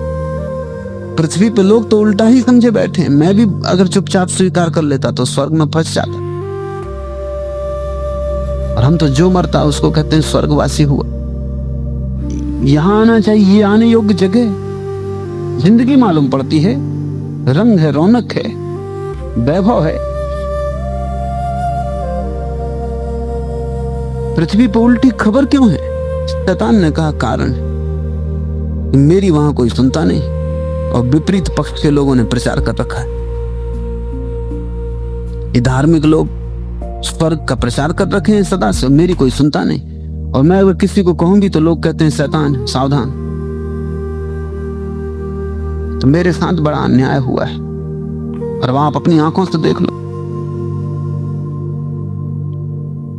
राजनीतिक ने लौट के देवदूत को कहा जो स्वर्ग से यहां तक पहुंचाने आया था कि मैंने चुन लिया, तुम वापस लौट जाओ, मैं नरक में ही रहूंगा। जैसे ही उसने चुना, दरवाजा बंद हुआ और एकदम नरक की शक्ल बदल गई, जैसे कि फिल्मों में चित्र एकदम से बदल जाता है। और अनेक लोग उस पर टूट पड़े और घूंसाबाजी और उसको पटकने लगे जलते कड़ाहों में। उसने कहा ये क्या कर रहे हो? और अभी सब कुछ ठीक था।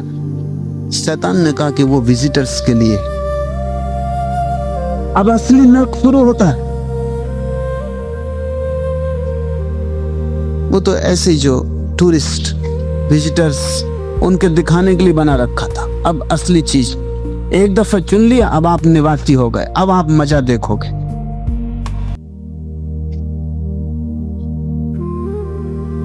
नरक भी लोग चुनते हैं, क्योंकि हर वासना का शुरू हिस्सा विजिटर्स के लिए, हर वासना का प्राथमिक चरण लुभाने के लिए वो शो विंडो है, वो असली चीज नहीं है, वो सिर्फ प्रलोभन है, वो विज्ञापन। एक बार चुन ली वासना, फिर असली नरक शुरू होता है। तुम चुन चुन के अपने ही हाथों नरक में पड़े हो। और स्वर्ग शुरू में बेरौनक है, क्योंकि आनंद शुरू में बेरौनक होगा ही, क्योंकि आनंद परम शांति है। और दुख शुरू में बड़ा रंग रौनक वाला मालूम पड़ता है, क्योंकि उत्तेजना है। तुम उत्तेजना को चुनते हो, दुख पाते हो। जिस दिन तुम शांति को चुनोगे, उस दिन तुम आनंद पाओगे। होता सब उसके हुक्म से, उसके कानून से, लेकिन उसका कानून तुम जैसी मांग करते हो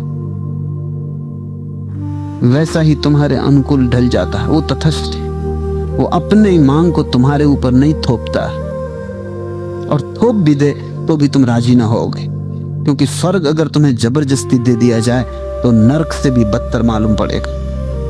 नरक भी तुम अपनी मौत से चुनो तो स्वर्ग है, क्योंकि तुम्हारी स्वतंत्रता अक्षुण्ण रहनी चाहिए।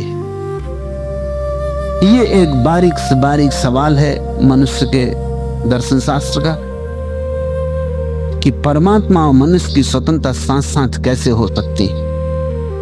इसलिए महावीर ने परमात्मा को इनकार कर दिया, क्योंकि उससे स्वतंत्रता समाप्त हो जाएगी। अगर सब उसी के हुक्म से हो रहा है तो आदमी की स्वतंत्रता का अंत हो गया, और जब स्वतंत्रता नहीं रही तो आत्मा का क्या मूल्य। इसलिए महावीर ने कहा कोई परमात्मा नहीं, स्वतंत्रता है। ऐसे लोग हुए जिन्होंने कहा कोई स्वतंत्रता नहीं है, भाग्य है, परमात्मा है और कोई स्वतंत्रता नहीं है। नानक दोनों के मध्य में, वो कहते हैं मनुष्य की स्वतंत्रता है और परमात्मा भी है। स्वतंत्रता मांग की है, तुम जो चाहो मांगो, उसके लिए प्रयास करो, वो मिलेगा, लेकिन मिलता परमात्मा की अनुकंपा से। दुख मांगो तो भी मिल जाता है। अभी बड़े मजे की बात है कि तुम दुख क्यों मांगे चले जाते हो। और अगर तुम ही सुख नहीं मांग रहे हो तो परमात्मा लाख उपाय करे तुम्हें सुख नहीं दे सकता। ऐसा हुआ सूफी फकीर जुन्नैद हुआ। वो कहता था किसी को जबरदस्ती सुख नहीं दिया जा सकता, किसी को जबरदस्ती शांति नहीं दी जा सकती। मैं भी राजी हूं, बहुत लोगों को मैंने भी कोशिश करके देख ली कि जबरदस्ती भी दे दो, असंभव। तुम जितना देने की जबरदस्ती करो उतना आदमी चौंक के भागता है कि कोई खतरा है। आनंद भी नहीं दे सकते किसी को, क्योंकि कोई लेने को राजी नहीं। तो एक दिन एक भक्त ने कहा यह बात मैं मान नहीं सकता, तो हम एक प्रयोग करें। वो एक आदमी को लाया और उसने कहा यह आदमी बिल्कुल दीन दरिद्र है और सम्राट आपके भक्त, आप उनसे कहें कि इसको 1 करोड़ स्वर्ण असरफियां दे दें, फिर हम देखें कि कैसे ये आदमी दीन दरिद्र रहता है, कैसे दुखी रहता है। जुन्न ने कहा ठीक। एक दिन प्रयोग किया गया और 1 करोड़ असरफियां एक बहुत बड़े मटके में भरकर एक नदी के पुल के बीच में रख दी गई। पुल पे आवागमन बंद कर दिया गया और वो आदमी रोज शाम को टहलने उस पुल पर से निकलता था। ठीक उस वक्त आवागमन बंद कर दिया, भरा हुआ मटका असरफियों का रख दिया बीच पुल पर, कोई नहीं। और दूसरी तरफ सम्राट जुन्नैद और उसके साथी जो प्रयोग कर रहे थे वो चुपचाप खड़े हो गए। तो कोई अड़चन नहीं है इस आदमी को, कोई पुलिस नहीं है, कोई जनता नहीं है, खाली पुल पर मटका रखा है खुला हुआ, सोने की असरफियां चमक रही सूरज की धूप में, और ये आदमी चला आ रहा है उस तरफ से। तो बड़ी हैरानी की बात है, वो आदमी मटकी के पास से गुजर गया, दूसरी तरफ आ गया। उसने मटकी को न तो देखा न छुआ। जुन्नैद और उसके साथियों ने उसे पकड़ा और उससे कहा कि तुम्हें मटकी दिखाई नहीं पड़ी? उसने कहा कैसी मटकी? जब मैं पुल पे आया तो मुझे एक ख्याल उठा कि आज पुल पे कोई भी नहीं है। कई दिन से ख्याल उठता था लेकिन कर नहीं सकता था, आज प्रयोग कर लूं। कई दिन से सोचता था कि आंख बंद करके पुल पार कर सकता हूं कि नहीं, लेकिन भीड़ भाड़ रहती थी तो कभी कर नहीं पाया। आज सन्नाटा देख के मैंने कहा आप कर लेना चाहिए, तो मैं आंख बंद करके गुजर रहा था। कैसी मटकी, किस मटकी की बात कर रहे हो? और प्रयोग सफल रहा, आंख बंद किए पुल पार किया जा सकता है। जुन्नैद ने कही देखो, जिससे चूकना है वो कोई ख्याल पैदा कर लेगा और चूक जाएगा। जो चूकने के लिए ही तैयार है तुम उसे बचा ना सकोगे। परमात्मा भी तुम्हें वो नहीं दे सकता जिस देने के लिए तुम तैयार नहीं हो गए हो। तुम अगर दुख के लिए तैयार हो दुख, तुम अगर सुख के लिए तैयार हो सुख, तुम वही पाते हो जो तुम्हारी तैयारी, मिलता उसकी अनुकंपा से, पाते तुम अपनी तैयारी से हो। बरसता वो सदा है, भरते तुम तभी हो जब तुम तैयार होते हो, उन्मुख होते हो।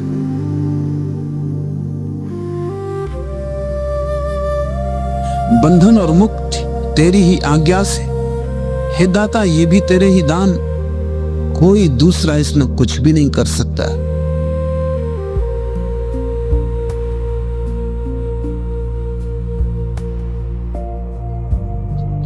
जो कोई गप हाँकने वाला इसमें कुछ कहने जाता है उसे अपनी मूर्खता का पता तब चलता है जब उसके मुंह पर मार पड़ती। वह आप ही जानता है और आप ही देता है, उसका वर्णन भी बिरला ही कर सकता है। वह जिसे भी चाहे अपनी स्थिति का गुण प्रदान कर सकता है। नानक कहते हैं वो बादशाहों का भी बादशाह है।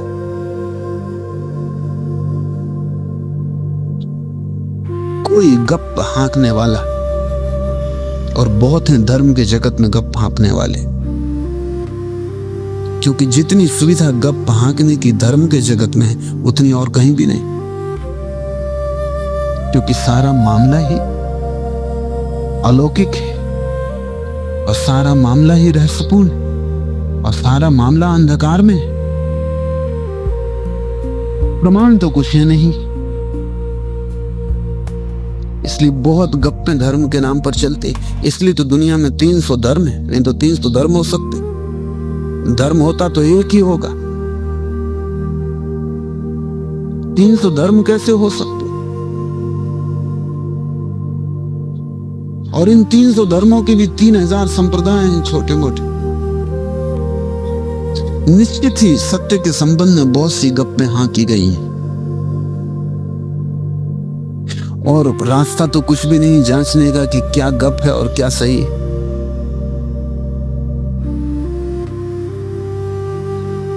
और गप हाँकने वाले बहुत कुशल हैं।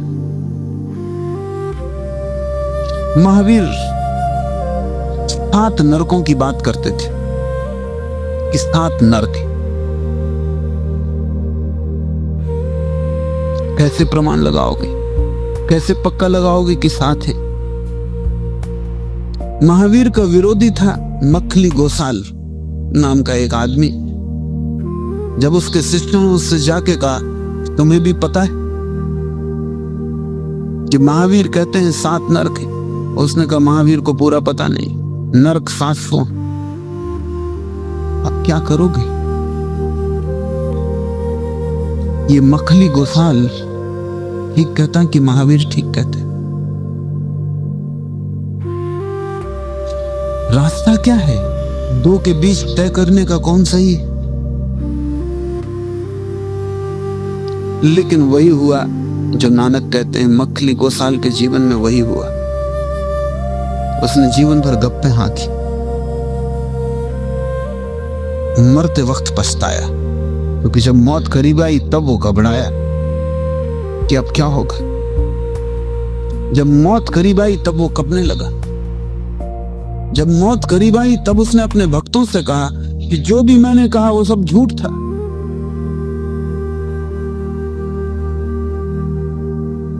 और तुम मेरी लाश को सड़कों पे घसीटो। जब मैं मर जाऊं तो तुम मेरी लाश को सड़कों पे घसीटना और लोगों से कहना मेरे मुंह पर थूके, क्योंकि इस मुंह से मैंने सिवाय झूठ के और कुछ भी नहीं बोला। पर मखली गोसाई भी आदमी हिम्मत कर रहा होगा, नहीं तो ये भी कौन करे। और ये आदमी भी ईमानदार रहा होगा, नहीं तो जिंदगी भर झूठ बोलता रहा, एक क्षण भर के लिए और साध लेता चुप्पी और मर जाता, तो शायद मखली गोसाल का धर्म होता, क्योंकि उसके बड़े भक्त थे और उसके कई मानने वाले थे। वो महावीर के बड़े से बड़े प्रतियोगियों में से एक था। पहले महावीर का शिष्य था, फिर जब उसने कुछ थोड़ा सा सीख लिया तो उसने अलग संप्रदाय खड़ा करने की कोशिश की।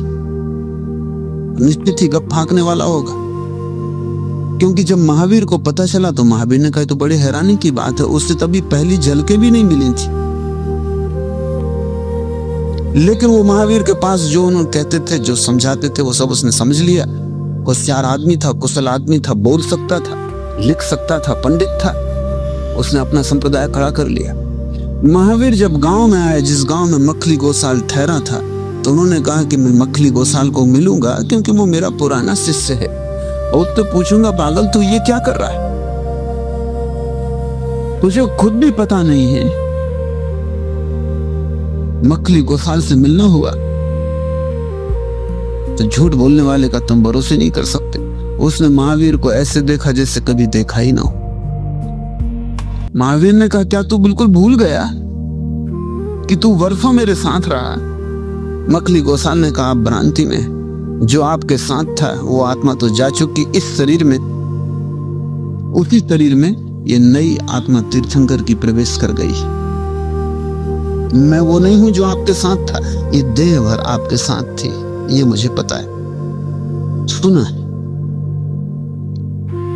लेकिन वो आदमी मर चुका जो तुम्हारा शिष्य था, इसलिए भूल के अब ये किसी से मत कहना कि मखली गोसाल मेरा शिष्य। ये तो अब एक तीर्थंकर की आत्मा मुझ में प्रवेश कर गई। महावीर चुप रह गए होंगे, अब इस आदमी से क्या कहना। और उसका बड़ा प्रभाव था, उसके हजारों भक्त थे, लेकिन फिर भी आदमी अच्छा रहा होगा।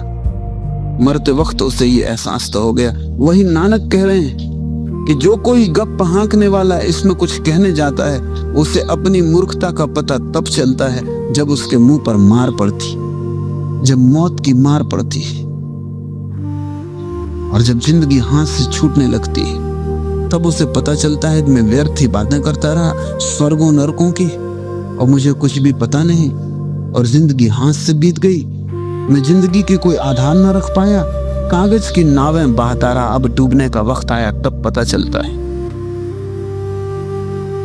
समझना, कभी भी धर्म के संबंध में जो पता ना हो भूल के मत कहना, पता हो तो ही कहना, अन्यथा चुप रहना।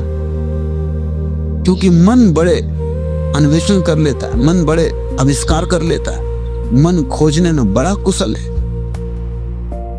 और एक दफा तुम्हारा मन खोजने लगे और बातें करने लगे और चर्चा चल पड़े तो एक जाल शुरू हो जाता है जो अपने आप बढ़ता है, तुम्हें फिर कुछ करना नहीं पड़ता।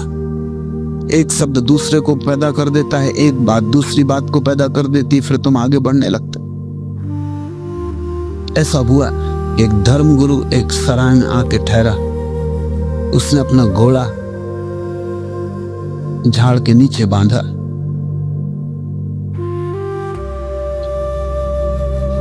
मुल्ला नसरुद्दीन ये देख रहा था। घोड़ा बड़ा प्यारा था, बड़ा कीमती था और धर्मगुरु प्रसिद्ध था और अपने घोड़े से उसका बड़ा लगाव था। वो दूर दूर की यात्रा अपने घोड़े पर करता था। वो दोपहर के विश्राम के लिए रुका। मुल्ला नसरुद्दीन घोड़े के पास गया, घोड़े को सहलाया। जब वो घोड़े को सहला रहा था और खुश हो रहा था, घोड़ा सच में बड़ा बहुमूल्य था, तभी एक घोड़े का खरीदार पास से निकलता था। उसने नसरुद्दीन से कहा, तुम्हारा घोड़ा है? अब इतना शानदार घोड़ा कहना मुश्किल हो गया कि अपना नहीं। नसरुद्दीन ने कहा, अपना ही घोड़ा है। उस आदमी ने कहा, बेचते हो? बात में बात बढ़ गई। नसरुद्दीन ने कहा, खरीदने की हिम्मत?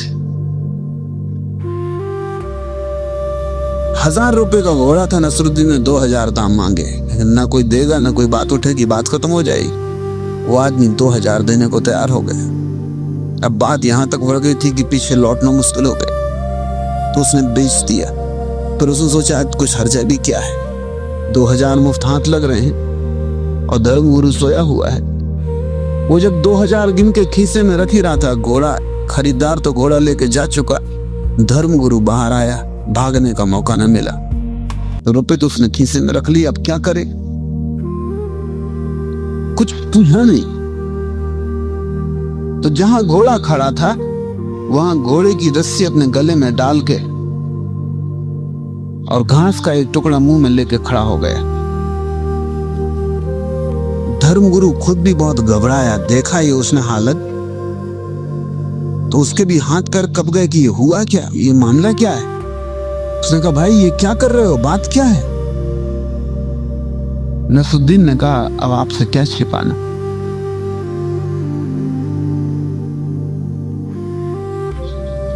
सच बात कह दूं?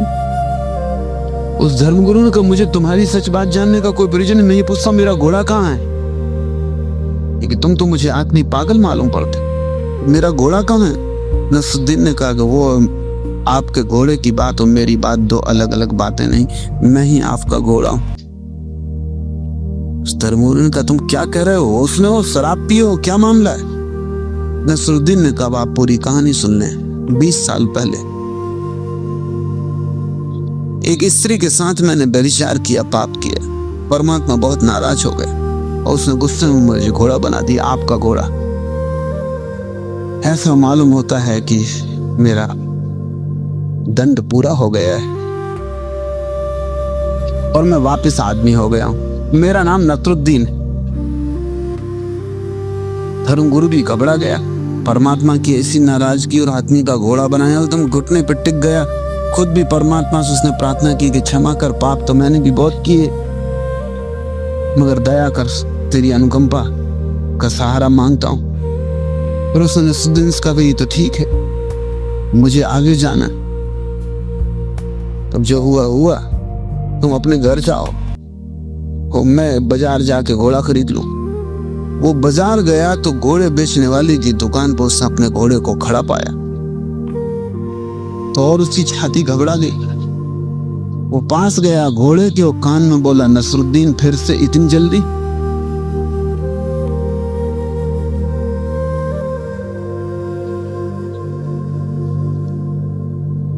एक दफा मन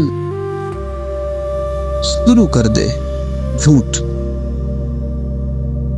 तो जैसे झाड़ों में पत्ते लगते हैं से फिर झूठ में और झूठ लगते जाते हैं। एक झूठ को बचानी हो तो फिर 1000 झूठ बोलने पड़ते।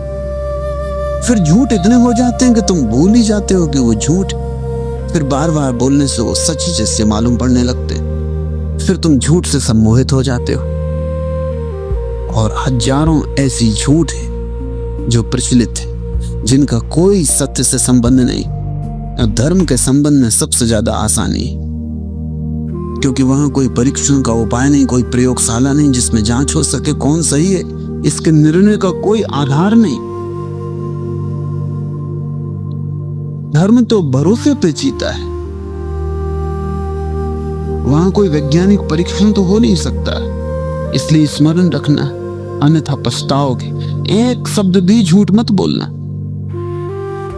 झूठ बोलने की मन की बड़ी गहरी आदत। मेरे पास लोग आते कहते हैं कि हम 10 साल से विपश्यना कर रहे हैं, बहुत ध्यान कर रहे हैं। मैं उनसे पूछता हूं कुछ हुआ, और उनके चेहरे पे तत्कन छन आ जाता है कि कुछ नहीं हुआ, लेकिन फिर कहते हैं हाँ बहुत कुछ हो रहा, कई अनुभव हो रहे। अब मैं उनका चेहरा देख रहा हूं, कुछ भी नहीं हुआ, कहते हैं अनुभव हो रहे हैं। फिर थोड़ी देर बाद यहाँ वहां करके मैं उनसे फिर पूछता हूँ सच सच कहो कुछ हुआ? अगर हुआ हो तो फिर मुझसे बात करने की कोई जरूरत नहीं, आगे बढ़ो। अगर न हुआ हो तो पहले तो ये पक्का करो कि नहीं हुआ, तब मैं आगे हाथ लूं। तब वो कहते हैं ऐसे अगर आप पूछते हैं तो कुछ हुआ तो नहीं। अभी 2 क्षण पहले याद नहीं करता था बहुत कुछ हो रहा, क्योंकि ये मानने का भी मन नहीं होता कि 10 साल से कुछ कर रहा हूं और कुछ भी नहीं हुआ। मन बहुत बेईमान है, उस सावधान रहना। और जितने तुम मन के जाल में पड़ जाओगे उतने एक दिन पछताओगे, क्योंकि जीवन झुक जाएगा और जब मौत सिर पे आ खड़ी होगी तब तुम पछताओगे कि क्यों व्यर्थ में झूठ में अपने को गंवाता रहा। जो कोई गप हाँकने वाला इसमें कुछ कहने जाता है, उसे अपनी मूर्खता का पता तब चलता है जब उसके मुंह पे मार पड़ती है। वह आप ही जानता है और आप ही देता है। परमात्मा आप ही जानता है, आप ही देता है। जानना उसका है, देना भी उसका है। हमें तो सिर्फ पात्र होना काफी। ज्ञान उसका है, अस्तित्व उसका है, दोनों हमें मिल जाएंगे। सिर्फ हमें राजी होना जरूरी, उन्मुख होना जरूरी, उसकी तरफ आंखें उठाना जरूरी। मन के जाल में पड़ने की कोई भी जरूरत नहीं। न तो मन ज्ञान दे सकता है, न अस्तित्व दे सकता है। मन तो सिर्फ झूठ दे सकता है। मन की जो सुनता है वो झूठ में उतर जाता। मन कुछ भी नहीं दे सकता। तुमने शायद एक पुरानी कहानी सुनी हो कि एक आदमी ने बड़ी भक्ति की और देवता प्रसन्न हो गए। देवता ने उस आदमी को एक शंख दिया। शंख की खूबी ये थी कि जो तुम उससे मांगो मिल जाए। कहो एक महल तो तत्क्षण महल तैयार हो जाए। कहो तू तादु भोजन, तत्क्षण थाली लग जाए। बड़ा कीमती शंख था। वो आदमी बड़ा आनंदित हुआ। वो आदमी बड़े महलों में बड़े सुख से रहने लगा। फिर एक दिन एक धर्म गुरु यात्रा करते हुए उस महल में रुका। उसने भी इस शंख के बाबत बात सुनी। लालच पकड़ा। उसके पास भी एक शंख था। उस शंख का नाम महाशंख था। उसने इस आदमी को कहा, क्या तुम शंख के पीछे पड़े हो? मैंने भी भक्ति की बहुत, मैंने महाशंख पाया। इस महाशंख की बड़ी खूबी, तुम मांगो एक महल, ये देता है 2। उस आदमी का लोभ जगा। उसने कहा कि बताओ। उसने महाशंख निकाला, बड़ा शंख था। उस धर्मगुरु उसको नीचे रखा। उससे कहा कि भाई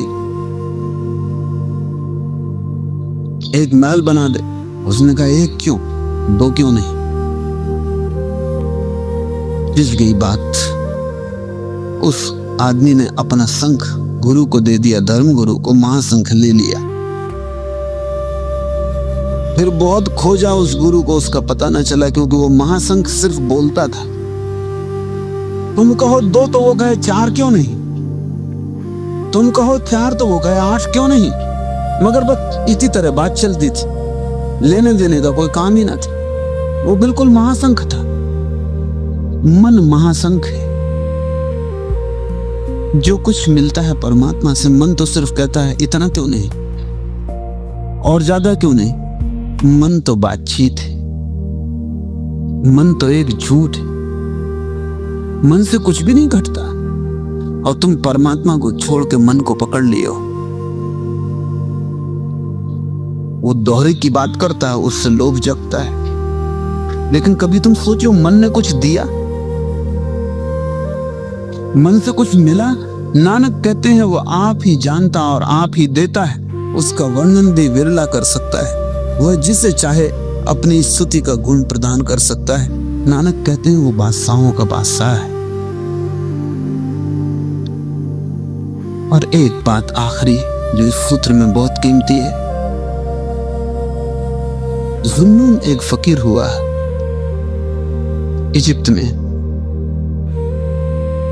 और जब उसे परमात्मा की प्रतीति हुई तो उसने ये उद्घोष सुना। परमात्मा ने कहा, इसके पहले कि तू मुझे खोजने निकलता मैंने तुझे पा लिया था।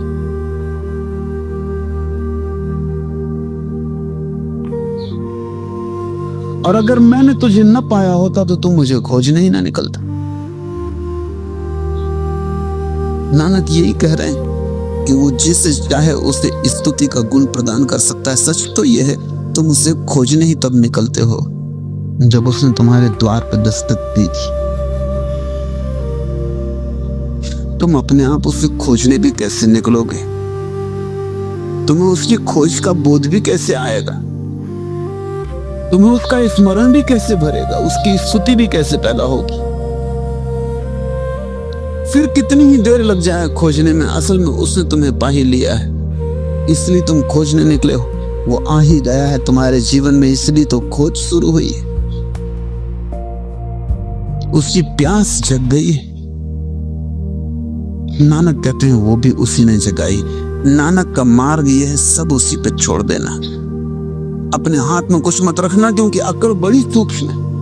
तुम ये भी कहोगे कि मैं खोजी, मैं साधक, मैं जिज्ञासु, मैं मुमुक्षु, मैं परमात्मा को खोज रहा हूं। ये मैं कहीं से भी निर्मित न हो। इसलिए नानक कहते तेरी मर्जी से स्तुति का गुण मिलता है। हम तो तेरी महिमा भी तभी गा सकेंगे जब तू गवाए। तेरे बिना हमसे तेरी स्तुति भी न हो सकेगी, और तो बात करनी फिजूल है। हम तेरी तरफ आंख भी ना उठा सकेंगे अगर तू ही हमारी आंखों को सहारा न दे। हमारे पैर तेरी तरफ न जा सकेंगे अगर तू ही उन्हें उस तरफ न ले जाए। हम तेरी धारणा का, तेरे विचार का भी, तेरा सपना भी न देख सकेंगे अगर तूने पहले ही हमें न चुन लिया हो। नानक इस भांति अहंकार की सारी जड़ काट देते, और जहां अहंकार नहीं वहां उसका द्वार खुला है। जहां अहंकार नहीं वहां ओंकार का नाद अनायास शुरू हो जाता है। तुम्हारे अहंकार के शोरगुल के कारण ही वो धीमी और छोटी आवाज सुनाई नहीं पड़ती है। आज इतना।